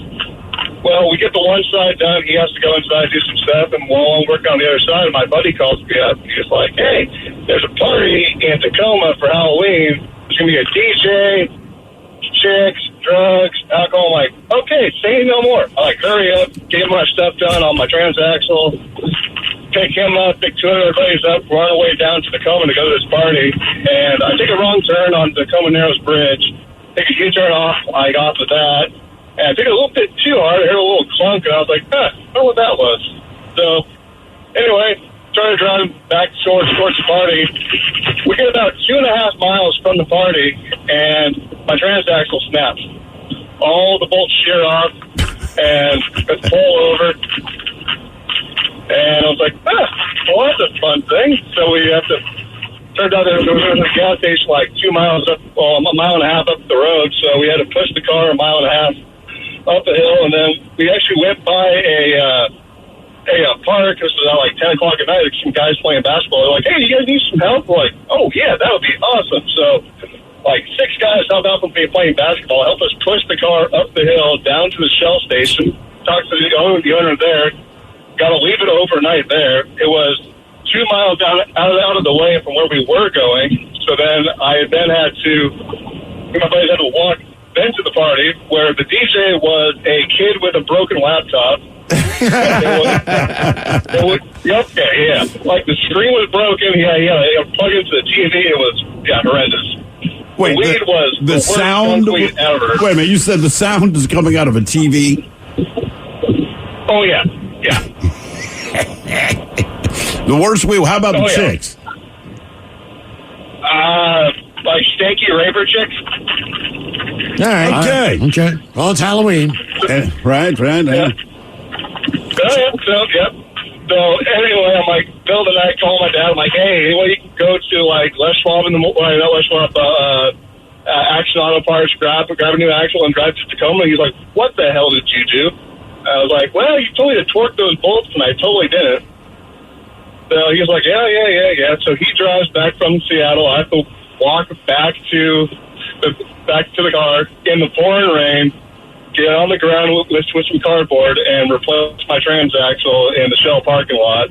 Meanwhile, my buddy's like, here, I'll pay for your axle, but I just don't hold the cab, and I'll see you back in Seattle later. And I was like, cool, thanks, bud. Yeah, nice. So, anyway, got to change the transaxle and have some really entertainments at a party in Tacoma. Good time. Sounds like a hell of a party. Broken laptop with the sound coming through your TV. Bad weed and ugly chicks. I feel like Halloween and New Year's, for some reason, those parties can have wild swings. Yeah, I feel like people party the hard, like in an indoor location, party the hardest. Correct. Yeah, the hardest, for sure. And like, they're always hyped up to be just of course. Unreal. Because you want people to come to your party, man. It's either Halloween or New Year. You got to sell this. Yeah. We got a DJ, man. We got drugs. We got chicks. What drugs do you have? We have ibuprofen.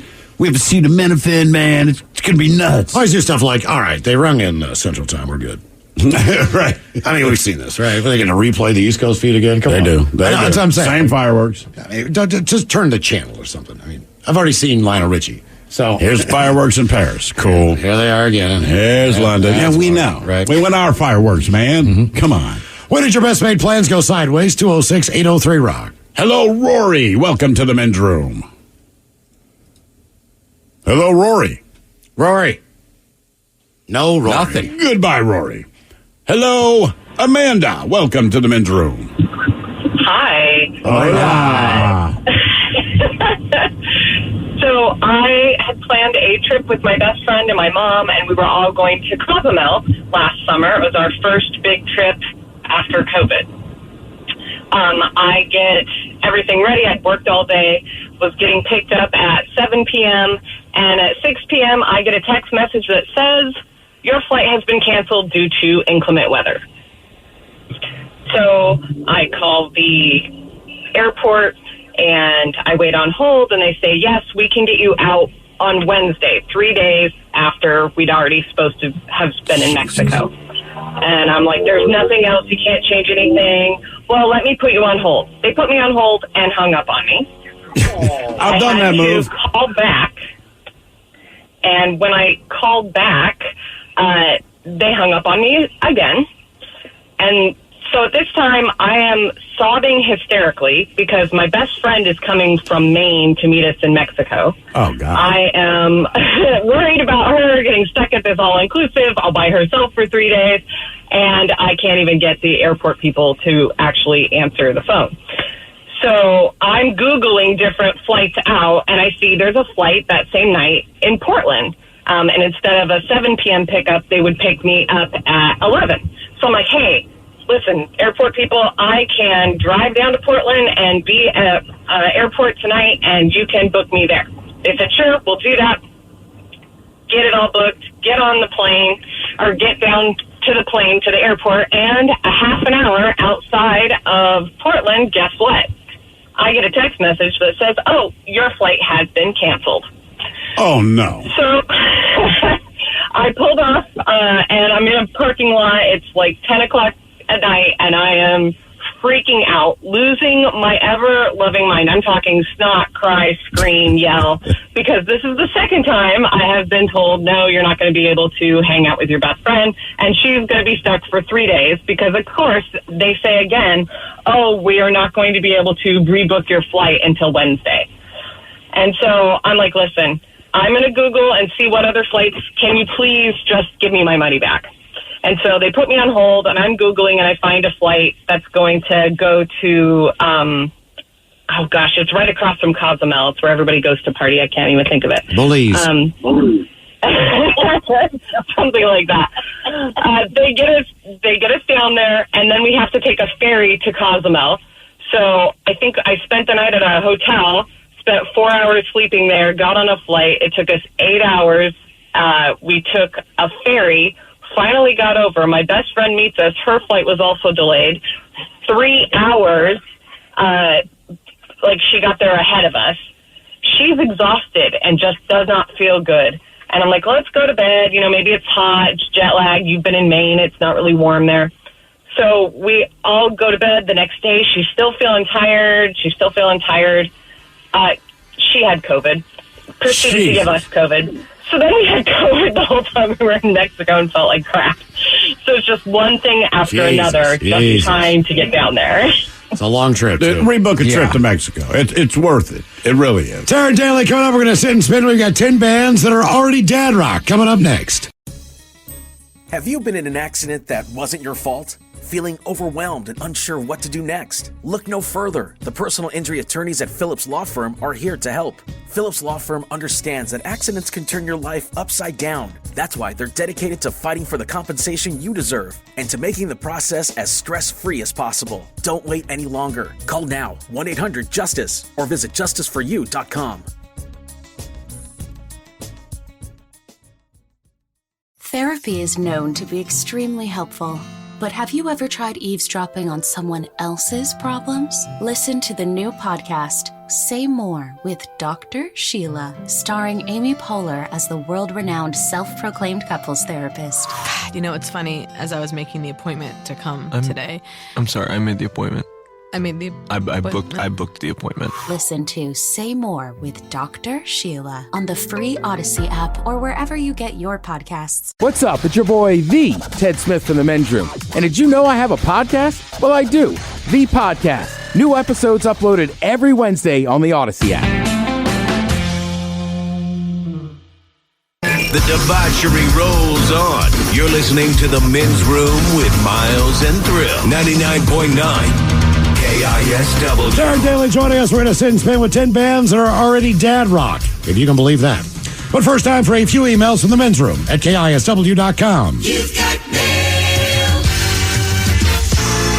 You've got mail. Jump right into birthdays. I want to wish Gabby a very happy 14th birthday. You've been an amazing girl, and I love watching you grow up into the girl you are today. Your mom and I love you so much.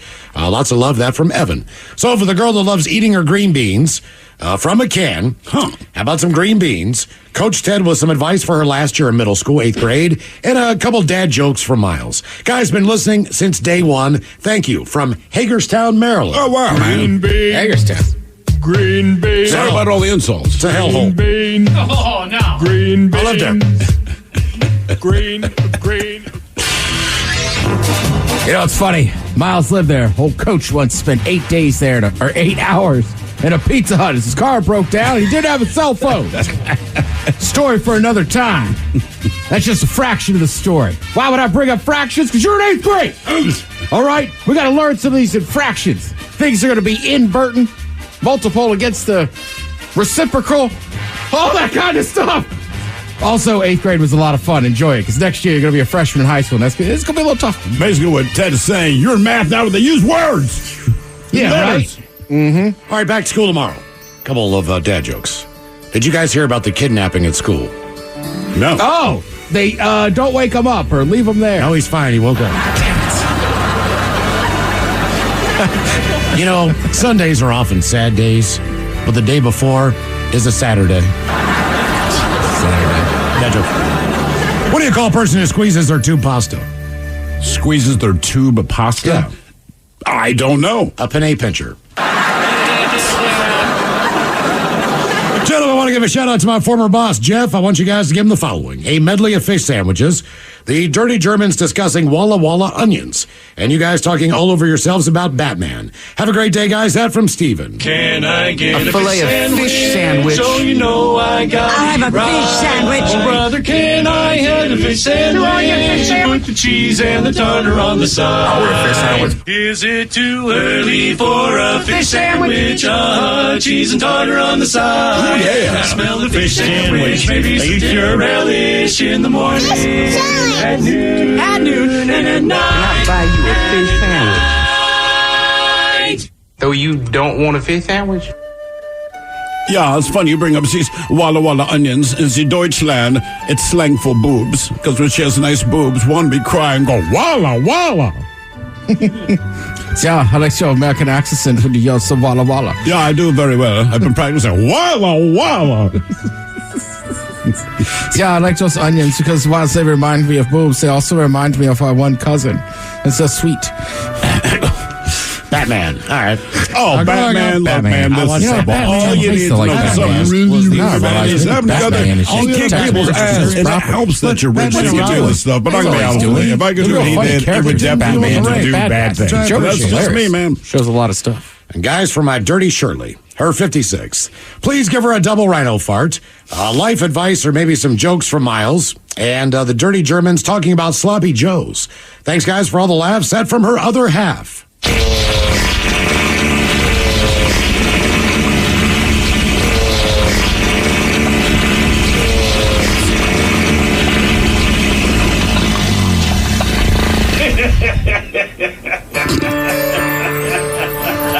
Couple of dad jokes. Guys, I was asked to...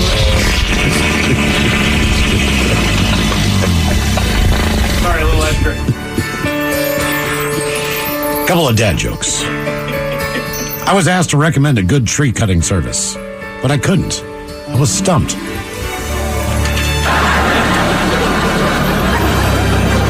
If you see a crime take place in an Apple store, does that make you an eyewitness? And what's an astronaut's favorite part of a computer keyboard? The space bar. The space bar. Yeah, that makes sense. Space bar. See, here in America, you guys enjoy eating the sloppy Joe. But once I met one in an orgy. Yeah, I'll tell you what I will do. He was very sloppy. This is how we make a sloppy Joe. I back out and then...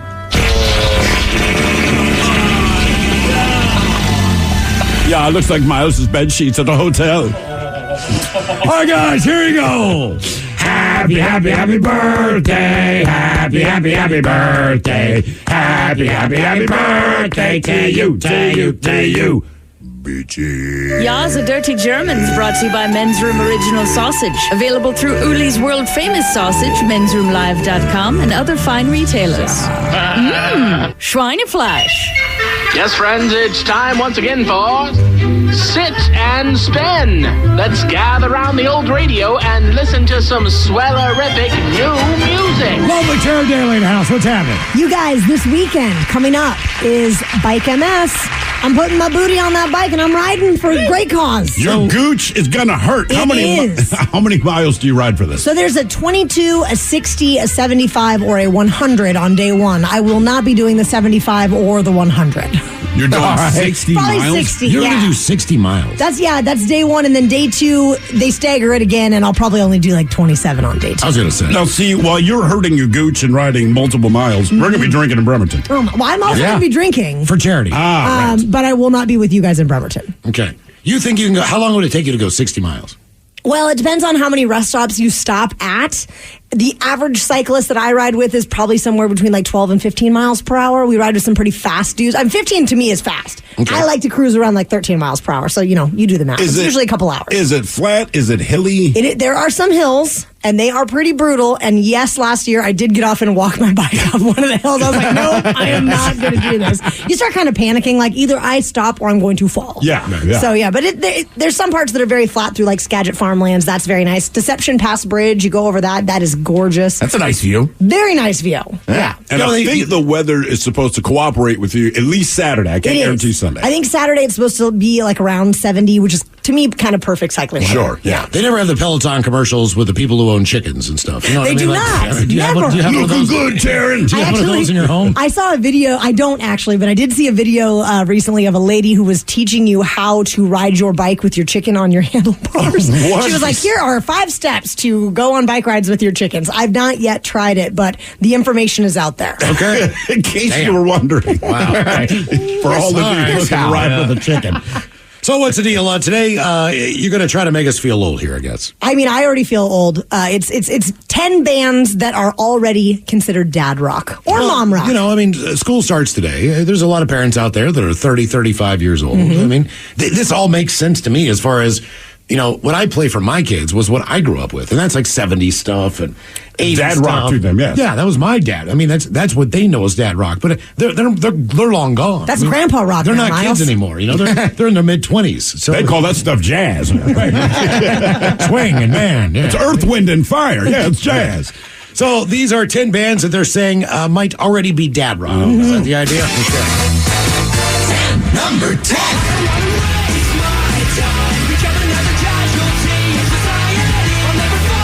And Sum 41 has announced they are disbanding. I think you have to be dad rock if you've been around long enough to disband. Huh. So they're going to do one more album, they're going to do one more world tour, and then it's over. So if you did not see them at the White River Amphitheater with The Offspring, your next shot will be probably your final shot. Is that guy okay now? What's his name? I forget Derek. He has some struggles. Oh, I can't remember his. What do you mean his last name struggles? now.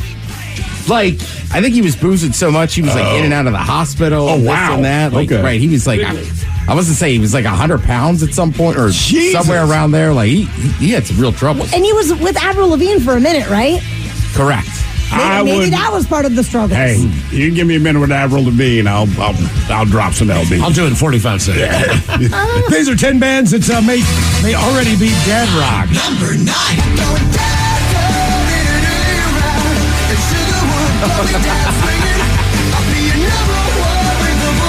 I mean, I feel feel like Danny D listens to a lot of Fall Out Boy. Also a dad. And, Oh, yeah. He is a dad. He's a dad. Yeah, so sure. checks the box. I mean, this stuff is all, what, 20, 25 some of it's years? 30 years old, though, you guys. Yeah. Wait till we get into it. It's going to be messy. These are 10 bands that are already dad rock on Sit and Spin. Number 8.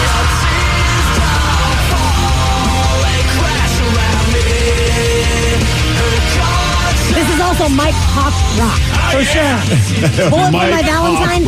And so Bullet for My Valentine, they got their start by covering Metallica and Nirvana, which also, I guess, now is Grandpa Rock. You can So hear the there you drums. go. Right. Yeah, for sure. Yeah, trust me, there was a slight tear in my eye as I was putting all of these together here. It's like, nope, chapter's turning. I just never really got into the punk pop or punk pop stuff.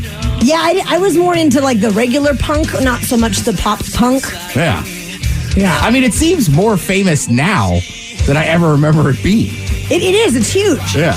It's dad rock. It's dad rock. 10 bands are already dad rock on Sit and Spin. Number 7. I push my fingers into my Damn, this one hurts. That hurts. Because this is the first band I like. I think Slipknot, they released, what year was their, was it 2001? Might even be before that. But they had a demo that was on the Freddy versus Jason movie, and I think they released that demo in the mid-90s. Yeah. So it's like they've been around for... They're almost Rock and Roll Hall of Fame. Well, they just, Yeah, right? No, absolutely. I think 25 years from your original, your debut. Do you think kids would look at a picture of Slipknot and laugh, or think that it's cool? I think if you're a kid, you're going to Slipknot with your dad now. And you're thinking it's awesome. It's probably cool. Yeah. It's probably cool. First album released 99. It wasn't even this century yet when that released. Dang. Well, that explains Late it. 1900s. The late 1900s. Well, yeah, but if you wear a mask all the time, you don't age. That's true. 10 bands are already dad rock on Sit and Spin. Number 6. Oh, Not Muse. I really like these. And if you've never seen Muse live, you got to go because they put on one of the greatest stage shows that exist. It will entertain all of the dads. All the dads. All of the dads will love it. But get this, when they first got together as a band, the earliest iterations of their band name sound more like metal bands. Carnage Mayhem. Jesus. Gothic Plague. Then they switched to the Rocket Baby Dolls, and they won Battle of the Bands, and then they decided they needed to take themselves more seriously, and they changed their name to Muse. I do believe Muse is a better explanation of the music you're going to More get. names, For sure. more names than Spinal Tap. Yes. 10 bands already dad rock on Sit and Spin. Number 5. Hey, everything about you. 3 Days Grace. And I think their earliest formations go back to like the early 90s. They were called Groundswell originally, and that was early 90s. I believe Steve's favorite lead singer is back with the band. I'm convinced that the rest of the band wrote these lyrics for him. Oh, there you go. God, this guy, we just had a bad interview. He didn't want to be there, so at that point, it's behind the scenes at that Pain in the Grass thing. Yeah. He obviously didn't want to be there. Maybe he's having a bad day. So I'm like, F it, man. You don't want to do it. I don't want to do it. Let's agree to part ways. What I found out that following Monday, we had not agreed to part ways. I had simply got up and left. So Hair Club's like, hey, did you walk out on a 3 Days Grace interview? I said, yes, but the singer's a douchebag. And also, I thought the interview was over. I really did. Wow. But apparently it wasn't. The saving grace on that was they kicked him out of the band a week later. Yeah. So he walked in the Sounds hallway. like he had it coming? Yeah, exactly. Oh, yeah. I let Hair Club know, like, ha ha, I was right. 10 bands and a dad rock. Number 4.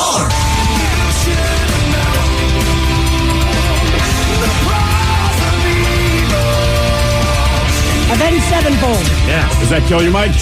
Oh my gosh, it was almost 10 years to the day that they played Pain in the Grass for us over at the Gorge, y'all. And then there blew the stage apart, man. Yeah, no kidding. I always wanted to ask the guy, per pound, what is the price of evil?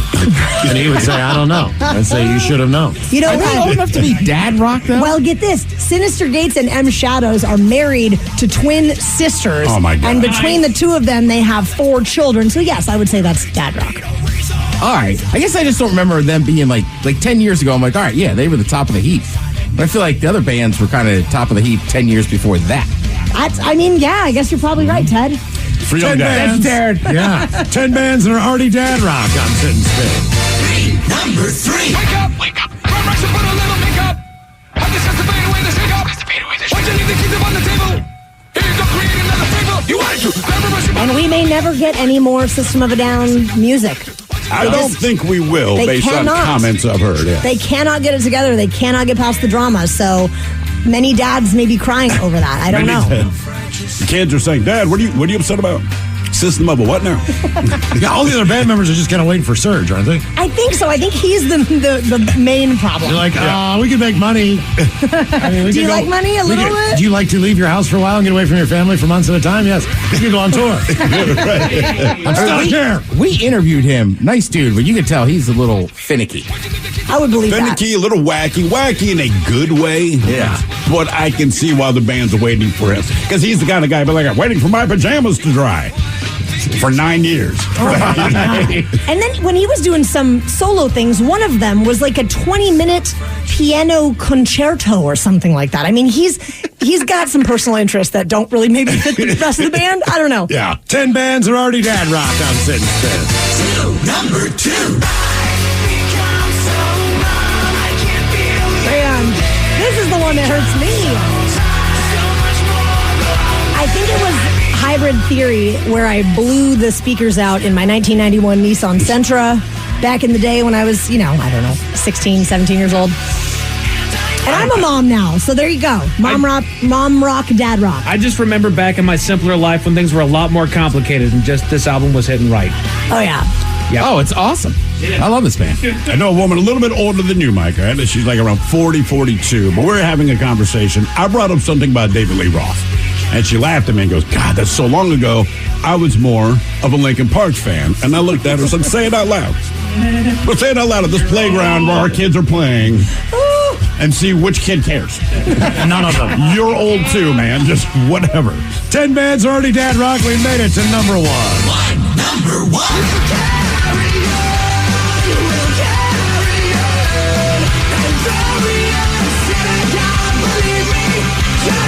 My Chemical Romance, for anyone that's wondering who this is, I never got into this band, but I will say when they announced that reunion a handful of years ago, and I think just wrapped it up recently, I saw so many people losing their damn minds on the interwebs. Was it all older men?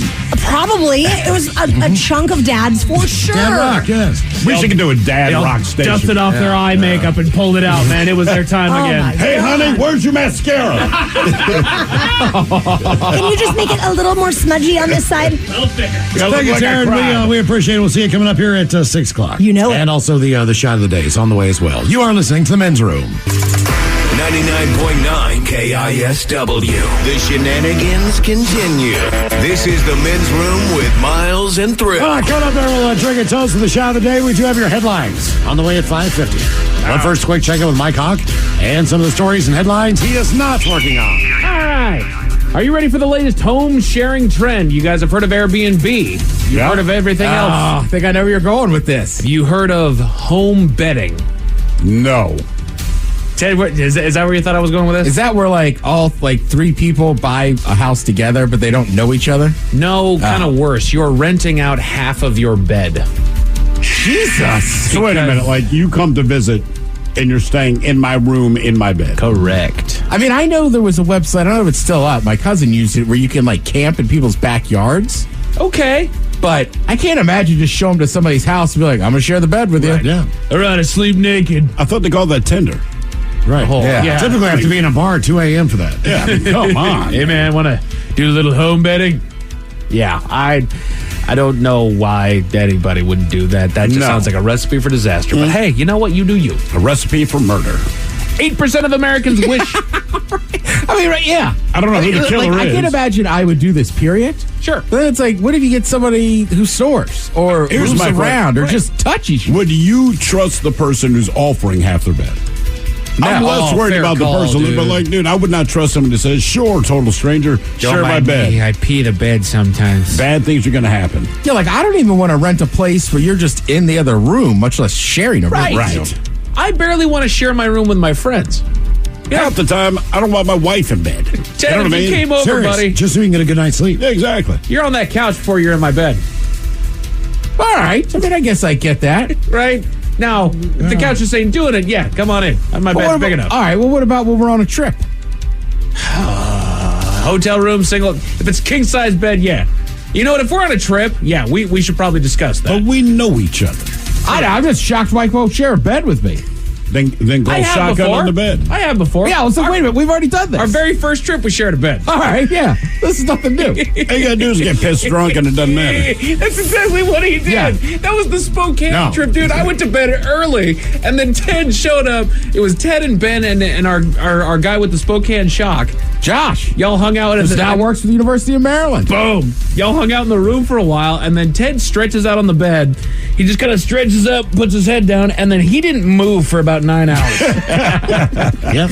It's kind of my go-to when I share beds with people. Like me and my buddy Will, we go on the tailgate trip. We'll almost always split a bed. Right. And then usually I move a lot, but like, you're on those trips drinking like that. He's like, dude, he goes, I barely even knew you were over there. Yep.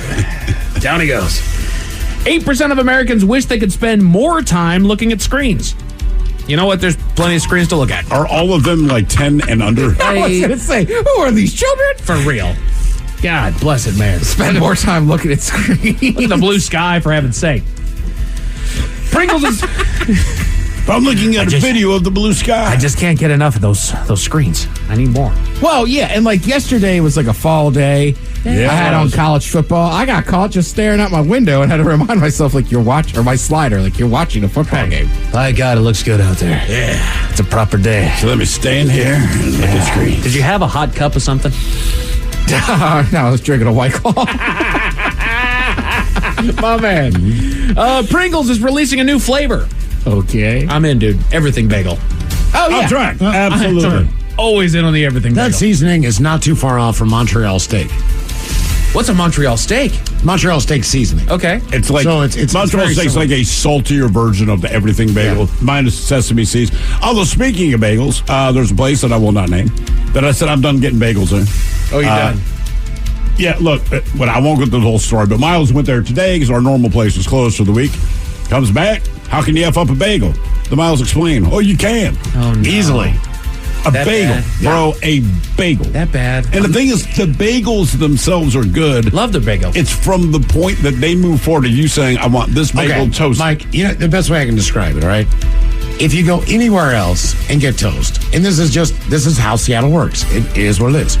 Toast is like medium to dark. A nice golden brown. Yes. Yeah, there you go. Seattle goes light. They turn it the entire way over so you get the lightest amount of toast. Because they don't want to burn it. No, they just don't want to toast it. It's warm raw. Yeah, it is. Like we've taken this raw thing and made it warm. It's like you almost have to like, could you just toast it? I'm not trying to be like that guy who's like trying to be particular. But it's like adding salt to something. You can always add more. Can you toast the toast? Yeah. Could you toast my toast? Okay, well done toast. What do I have to say? Right. What is the lingo to get it done? I don't know, man. It's been 18 years. I still can't figure it out. We're scared here, Miles. We're scared. Scared of toast. Is it the place that's down here? Yes. No kidding. Yeah. I got it. Not geniuses. The WHO has informed the public that once again, super gonorrhea is on the rise. Don't we hear this every year? Yeah. I feel like I don't know what it is. No, it's a crime fighter. A superhero, right. But He's a crime fighter. They say it every year. Right. So I'm sure it is. I just... Know who you're having sex with. Or don't. Or be ready for the consequences. Right. Or don't know them. And wear a condom. Bingo. Ta-da. Look at that. We solved super gonorrhea. One thing that we know to be true across this... Super gonorrhea. Super gonorrhea. Like, don't give it a name that makes it sound awesome.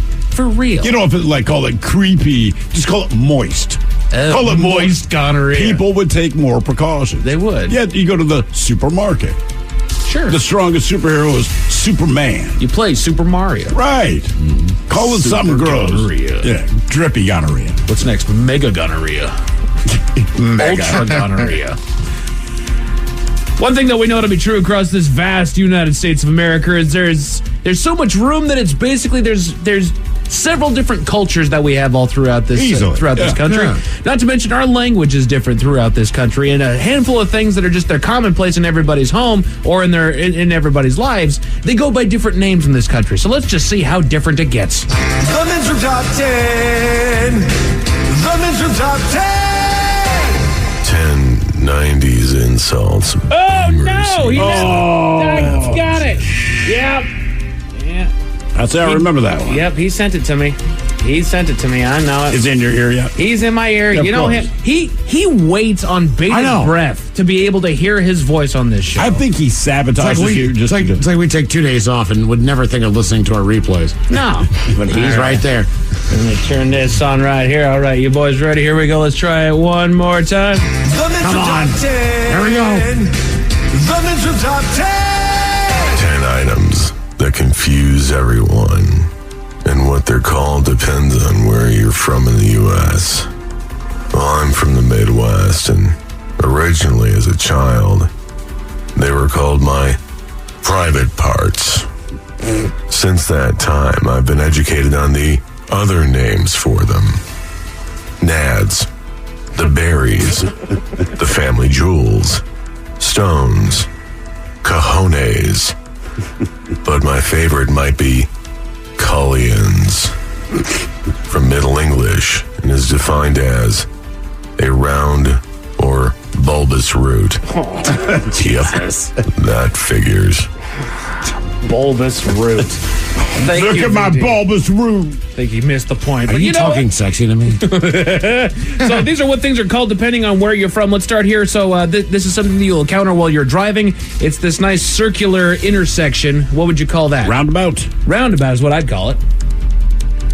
Yeah, I guess roundabout, traffic circle. Traffic circle does come up as well as in Massachusetts, they call them rodeos. rotaries. Rotaries. Damn Correct. You know, I feel like if it's a neighborhood, it's a traffic circle. If I'm driving on a bigger road, I'd call it a roundabout. Okay.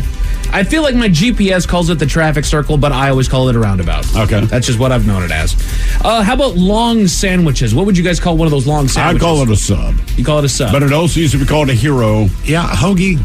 I mean, right, you there's 5 different names just going up the eastern East Coast, seaboard. yeah. No right? kidding. Submarines, hoagies, Grinders. Right, and grinders usually are hot, but hoagies are cold. Correct, yeah. Okay. There's like a whole subsection. I just call them subs. Yeah. Everyone seems to understand. Some people call them sandwiches. I feel like on this coast, we've always just called them subs. Yeah.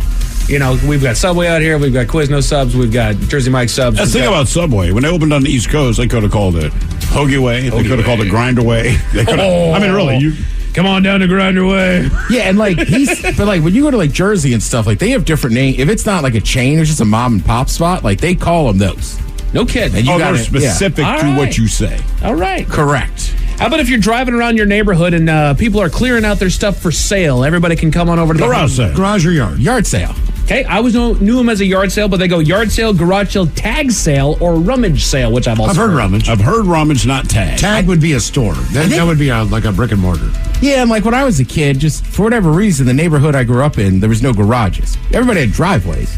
So it was just always a yard sale because we call them garage sales, and most people did not have a garage. Anyway, all right, right? Because I feel like originally it was just they literally opened up the garage, like, come on in, take a look, whatever you want, let me know. Ah, my crap. Right, but now nobody lets anybody into their garage anymore. You're right; it's all in the driveway, it's all in the front lawn. Yeah, it's a yard sale, and like it's so weird because as a kid, I used to walk around and I liked them. Yeah. Oh, well, it's got a Leatherman, Mike. Oh, for like boy. $3 or $4. Yeah. And then I remember my dad and mom being like, why do you have that? Bought this. Right. I was like, what I bought are you going to do with right, a Rambo knife? Yeah, exactly. I already have the knife out. But I will say I've gotten old enough again where I'm like, ooh, a yard sale. Yeah, me too. Vinyl, all kinds of cool stuff. Oh, nice. Yeah, vinyl's the way to go. Depending on the home. Shoot, man, there was one literally across the street from me. I should have gone and seen if they had any vinyl. Well, the best ones are like when a whole community does it one day. Yes. You just go park your car, walk around their neighborhood. It feels like Saturday midday, man. Everybody has got their stuff you out. Case the joint, look for an open window to see if you can sink in later, but you go and act like you're going to buy stuff.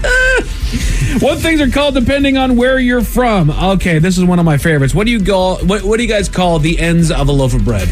The heel. The heel. The heel, the butt. Yeah, we always call it the butt of it. Yeah. Some people call it the crust, the heel, the end. For some reason, it was the piece that everyone avoided.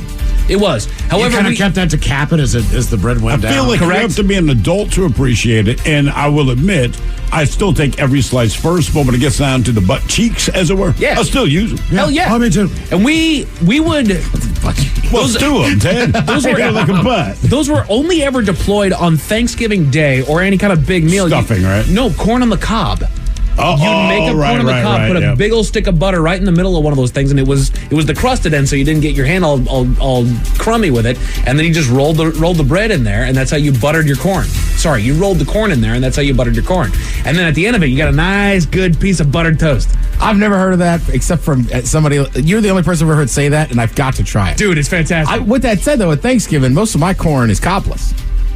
Oh, it's just straight corn. Cream corn, or corn, just I've whatever. never had cream corn. All right. It's fine. Come over to the house. Really?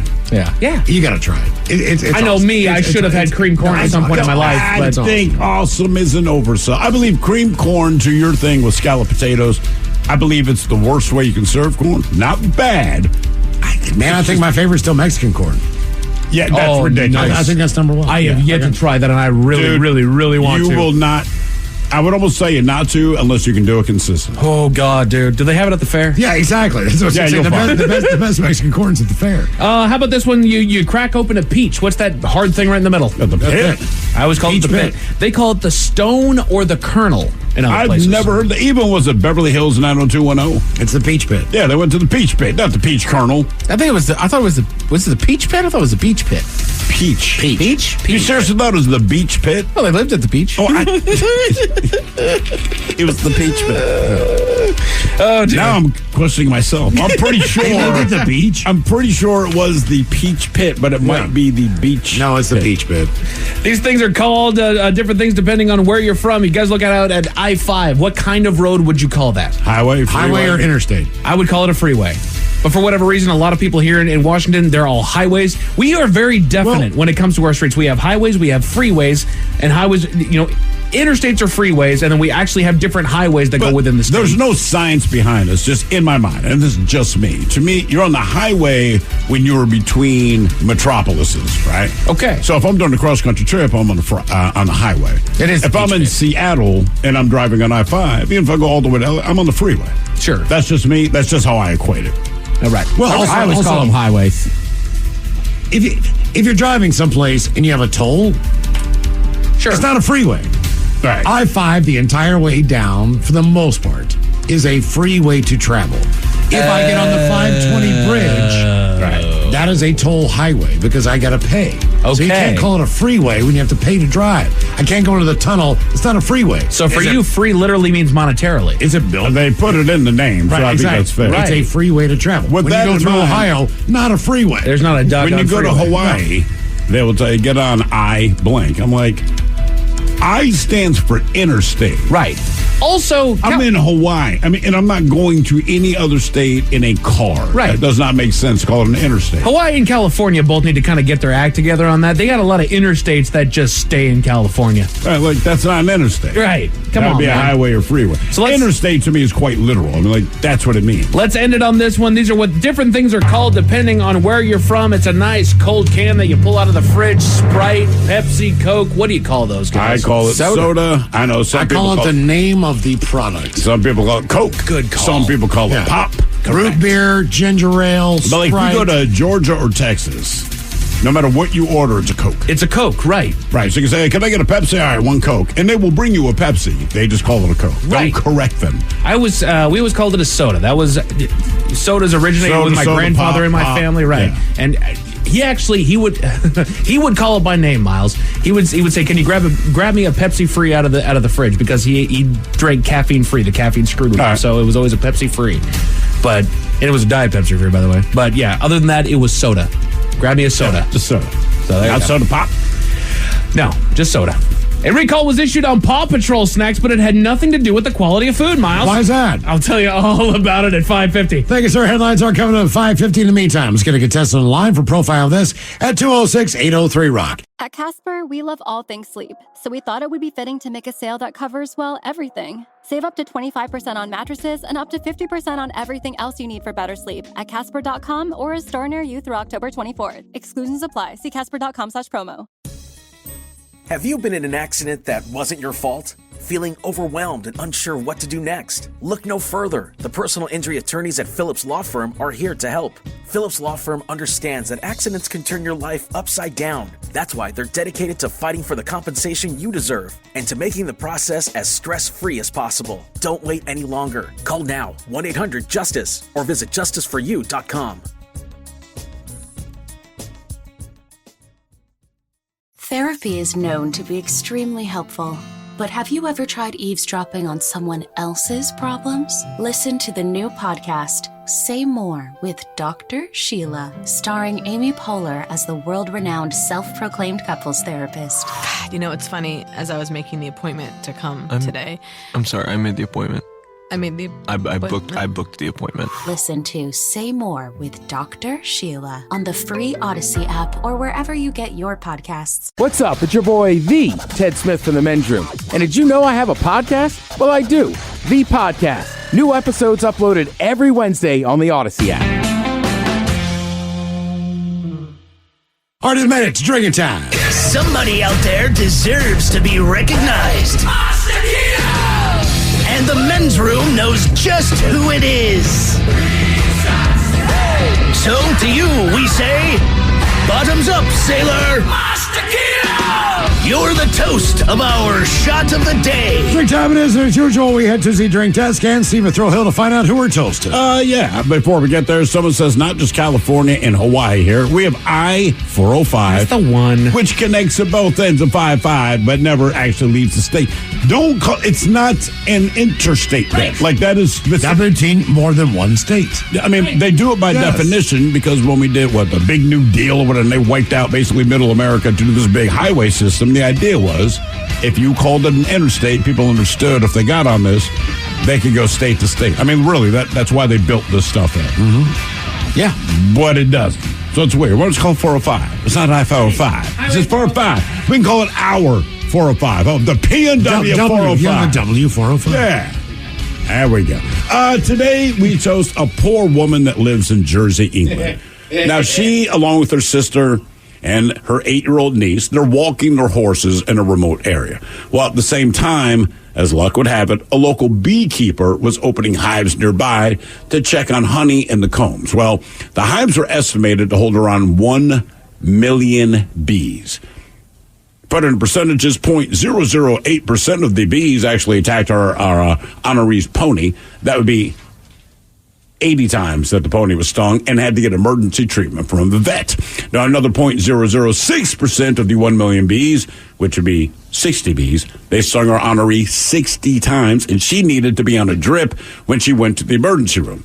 And the reason we're toasting her is because the name of this poor woman who was stung 60 times is Caroline Honeycomb. Oh, yeah, that is actually her name. It was attacked by bees. Just Did she saying. change her name, or is that really her name? Her name is Caroline Honeycomb, and she was stung 60 times by bees from a guy who's a beekeeper checking on, the honeycombs. Only eats cereal. Mm-hmm. So we pour this booze and we drink this booze because we think it's yummy. Yummy. So over the tongue and down the throat to party in our tummies. Down the hola bichona. The Men's Room presents Profile This. Stephen Thrill Hill, could you please, everyone? Our Profile This is played. Sure can, Miles. It's a simple game where we share with you a real-life news story. Something that happened right here on planet Earth. Earth. And as you listen to the story, based on the stereotypes you believe to be true of people and the decisions that people make, we'll ask you what it is you think makes the story a story. Hello, Tracy. Welcome to the Men's Room. Hi. Hola. All right, Tracy, you understand how this here game is played? I do. I've won it before. Oh, have you? No, see? All the cash and prizes. You just pointed at the wall, Babe Ruth. I hope you hit another home run. Well, this week, you have your choice of one of three stories. We have drugs. We have Bite Me. In other words, what did somebody find in their food? And finally, we have Hit Me with Your Best Shot, where you guess the unconventional weapon that someone chose to use as a weapon. I'm going to go with Hit Me with Your Best Shot.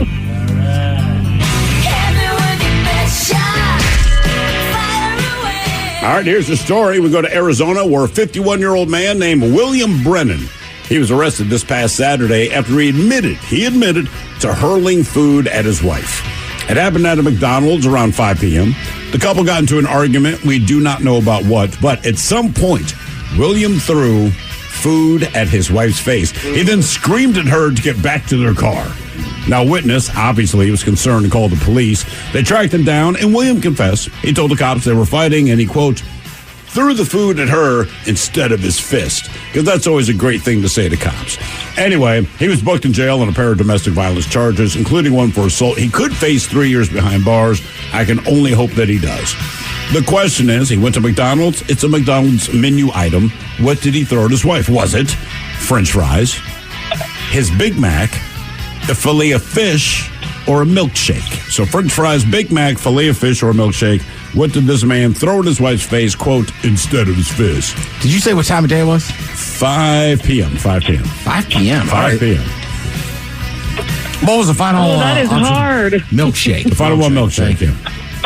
Come on, Khalees. Oh, That is Tracy, really hard. Tracy, I'm just going to go milkshake because they're in Arizona. It's probably hot. It's a little bit heavier. What do you mean, probably hot? I don't think anyone. I don't think anyone in Arizona has ever had a piece of fish if they're from there. No. Yeah, I was thinking that, or definitely not fries. That's not going to do any damage. Yeah. You know what? I'll go fish fillet. Okay. I mean, they have great fish tacos, I'm sure. I'm thinking that an Arizona fish fillet sounds disgusting, and 5 p.m. probably pretty hot. I am going to have to go milkshake. Milkshake, Tracy. What did he hit his wife with? French fries, Big Mac, a filet of fish, or a milkshake? We'll find out next. That was a tease. 99.9 KISW. We return to the men's room with Miles and Thrill. That was a long way. Category Sydney with your best shut up profile this. Jimmy was talking about a margarita. Yeah. Not wrong. 51-year-old man from Arizona was arrested after hurling food at his wife at a McDonald's. He was put in jail. Question is, what did he throw at his wife? French fries, Big Mac, filet of fish, or a milkshake? But it's the weather, Miles. It doesn't help. It just doesn't help. They work hand in hand. Neither does heroin. No. All right, Tracy, that is a question that we posed to you. Guy at McDonald's apparently is a clear a-hole. He threw a McDonald's menu item at his wife and then yelled at her to get back in the car. And we asked you, was it French fries, Big Mac, filet of fish sandwich, or a milkshake? Ted, we start with you. Ow. Dude, you can't go, ow. You picked a filet of fish Well, sandwich. you throw the thing that you don't want the most.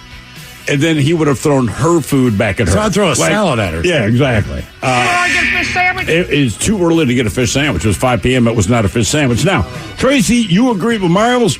You said milkshake. One, it's, where the hell was it? Arizona. Arizona.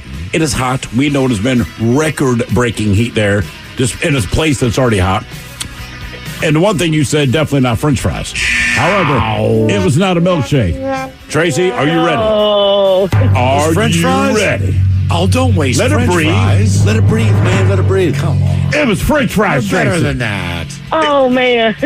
I mean, look, if I went to McDonald's, let's face it, their French fries are well known for being outstanding. I'm not throwing my French fries either. That's why I didn't pick fries. So you're just like, of all the items at McDonald's, the last thing you waste is the fries. Here's my Always thing. good. I don't care how mad I am. If I'm that mad at my wife, I'm going to throw food at her. If the only thing I had left for French fries, I'd have to reach to her tray, grab something she's eating, and hit her with it. Or throw her French fries at her, but not mine. Now for all TV news all the time for TV Time with Ted. And now, because your pathetic life is confined to countless hours in front of a talking box, the Men's Room presents TV Time with Ted. So good news and bad news for the weekend. Oh, cool. Bad news, we were just talking about Jimmy Buffett before we came back on the air here. Jimmy Buffett, and again, it's odd. I'm not trying to make it about me, but it's odd to me that, like, what's it, the last year, maybe two, I've been like, I'm really getting into Jimmy Buffett now. And I never minded Mr. Buffett or his music. I minded his fans. But I worked at a terrible bar, and these were kind of the bar flies you wouldn't hang out with a ton. And they just played Margaritaville over and over and over. Look, man, I hate Jimmy Buffett's music, unapologetically. but I loved who he was as a dude. But that said, when we were in San Diego 2 weeks ago, we stayed at Margaritaville. I'll tell you right now, if you go to San Diego, stay at Margaritaville. It was a fantastic spot, man. Well, he was fun. Like, why don't we get drunk and screw? Right. Like, who writes that? Well, and that's what I started learning, right? My impression of him was always just kind of that, but then I knew other people that would go to the shows. So I started getting into it a little bit more. And then, what was I going to say? Like, you heard stories about his generosity and this and that. Absolutely. Right. And then I watched this whole documentary on Jazz Fest in New Orleans and how much money he had spent to keep it going, and this and that. And he was like stalwart there. Mm-hmm. You know what I mean? He was always there, did this and that. So over the years, you hear all these Jimmy Buffett stories. And I was really just kind of turning, I was like, man, I'm a Buffett guy now. It bummed me. When I saw he passed away, I was like, damn, man, I know. I'm bummed that someone of his presence and positivity and the charity and all of the good things that he does is not there. Truly. I mean, the guy, I couldn't say a bad word about him unless you asked me about his music. Then I'm like, that was garbage. But that's just an opinion. Who he was as a human being, incredible. Yeah, and I just read another article about him a few weeks ago, and they were just like, he was like, well, I still sing all those songs, and right, that was his thing. He just had, as he got older, just had to look out for his health. So he was like, I don't smoke as much weed. Right. He was like, I don't really you do sugar, but he was like, on Sundays, I'm known to still have a few tequilas. I went to a concert of his at Merriweather Post Pavilion, and you would think that group would smoke a lot of weed. Well, in this area of the country, Washington, D.C., it wasn't that you smoked weed. You just kind of smoked it in your car and tried to keep it as low-key as possible because cops will come and bust you and arrest you. Right, because it was illegal, yeah. But people would bring modified blenders, which they had been able to plug in to their cigarette lighter adapters. So they would actually modify their blender. And make what? They would make margaritas in the parking lot. They would wear their Tommy Bahama from Seattle shirts. Mm-hmm. They would have a great time, wear their gold chains, have fun. No one got in a fight at a Jimmy Buffett concert. No. You just had some people drunk and stumbling around, but nobody was angry. It was definitely very positive. Everyone was happy to be there and was trying their best to keep their crap together. Yeah. So that was some sad news, and obviously Jimmy Buffett, he's shown up in a lot of stuff randomly, but his music is throughout TV and movies all the time. Yes, it is. Now the good news for the weekend. He's dead. No. Call it. Well, I didn't know if Ted was just marrying the two. I was guessing. Full weekend of college football was back. Look, the first Labor Day weekend, there's always going to be, a lot of teams playing cupcakes or whatever. But there was also some good matchups. I mean, I remember, again, I'm a football nerd, especially college football. But I mean, I remember Labor Day weekend. There was always a couple big time matchups. Sure. And you had one Sunday night with LSU and Florida State University. Florida State looks good. Shout out to Coach Prime down of Colorado. Hell yeah, man. They looked good. And then last night there was Florida State beat LSU. They kicked the crap out of them. You're kidding me. Oh no, dude, they beat. I didn't see that score. You thought it'd be a better setup. Truthfully, if you follow college football, you probably thought LSU would win in the end. I did. Yeah. Florida State, I mean, it was, I don't know if do they owe you money? What was that about? You have to remember the heartbreak of these schools because Clemson's whole life, if you live there, LSU, if you live in these towns, that's one loss on the season is almost detrimental. You almost need to run the table from that point. Well, even if they did, they might not. I mean, but again, that's what makes college football, to me, one of the most exciting sports because you're right. You can lose an in-conference game, but generally you lose, it used to be in college football, if you're going to lose, you got to lose early. Yeah. So, look, Florida State's going to be a lot better. LSU won't be that bad, but, Florida State is good. And then yesterday there was one random game on. You have Clemson, who's in the top 10. They're number 9. Take it on Duke.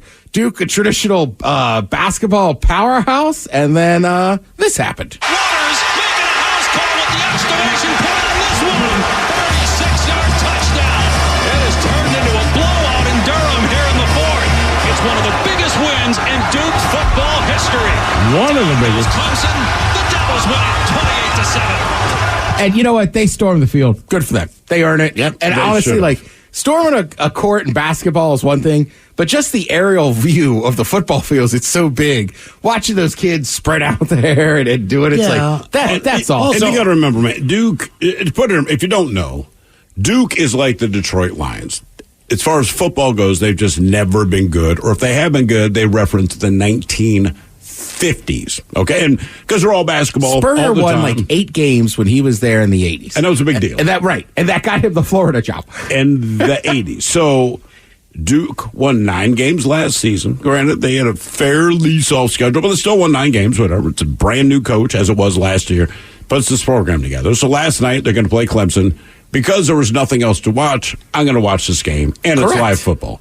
My wife even walks into the living room and goes, oh, Jesus, why are they showing us? The assumption, again, Clemson is ranked 9th. Clemson is a perennial powerhouse. There's no question about who they are. Duke beat the piss out of them from top to bottom. And then you thought, okay, at halftime, it's what, 7-6, I believe it was at that point? 13. Maybe 7. 9. Either way, the game's close, but you go, okay, it's college football, and crazy things happen, and Clemson's a good team. They're going to figure it out. Well, they didn't. And Duke beat their ass in the second half soundly. And for the first time in my life, now, if you're a Maryland basketball fan, which I know you're not, but if you were, you know to hate Duke. That's what you do. It's the antelope to the lion. It's just built in. It's natural. I've never even thought about Duke football. It's the first time I ever rooted for Duke in my life because I always pick an underdog if I don't have a dog in the fight. They have a great coach. The coach is outstanding, and they whipped Clemson's ass. And what I liked about it, you wonder if the pundits go, I know you have to pick your top 25 before the season starts, and there's a few blue chips that no one could get wrong, but are you sure you know what you're talking about? Well, they do. I mean, look, you're right. It's the first week. Sure. But also, like, Clemson, right, they won the conference last year. Yeah, like, Clemson, you know what I mean? Like, I think the drop-off, seeing, like, a program like that when you don't have a Deshaun Watson or a Trevor Lawrence, it's got to come in. The kid that was there last year transferred out. He lit it up. Good God, he lit it up. Also, Duke being a basketball school, right? They have a lottery or a pay-in if you're a student to go to the basketball games. So the arena is smaller than Alaska Airlines Arena at UW. It's a small. Right. So to see all the I didn't realize that Duke had that many kids. Because you never see them fill a stadium for an outdoor sport. They never go to the football game. Like 7,000, 8,000 people in the basketball arena. You don't even know it's like a school that has a lot of kids until you see that. Let's see. Chris Mortensen's thinking of some football today. Chris Mortensen, I think we all know him. He's basically like the original NFL insider in ESPN. He's announced his retirement. Kind of happened quietly and discreetly in April. How many years? I just feel like he's been there forever. He said, quote, excited about another season, but it's time to reveal after my 33rd NFL draft in April, I made a decision to step away from ESPN, focus on my health, family, and faith. He said, it's not a classic retirement. I'll still be here talking ball. It's just time. God bless y'all. And Mort, I will say, everything you read about him and other sportscasters' interactions, like everybody likes Mort. Yeah. Respects him and everything. I know, Adam Schefter? Not Scheffler. There's too many Adams. They're too close. Yeah. Him and Mort had those funny commercials for years. Obviously, I was going to say, you talk NFL insiders. If we missed, who was the guy from Seattle? He was a legend, too, that just passed away last year. I can picture his face. Damn it. Right, he was a big radio guy. Or Slayer. So, right, that's the funny commercial where he's in the bedroom eating the noodles and everything. John Clayton. John Clayton. So that was a sad one. But those guys, to me, were like him and Mort were like the first two guys. Sure. That were like big NFL insiders and this and that. And look, Mort will still show up here and there. He's just taking a timeout. And good on him. Yeah, retire. Take time. You look at, I don't know, Lou Holtz. The viewers are now going, oh, Lou, you should probably get out of there. Yeah, this guy retires on his own terms, which you should. You should be able to enjoy your life. But I think the whole thing is if you call me and you need me to do a piece, I'll do it. I will. I'm not walking away from it. I just don't want the obligation of having to be there every week. Also, kind of ironic, the Huskies look good. The Boise State is a legit team, so that was a good ration they put on them. Man. Penix Jr. is that good of a quarterback. I think I'm going to lose a. What did you bet?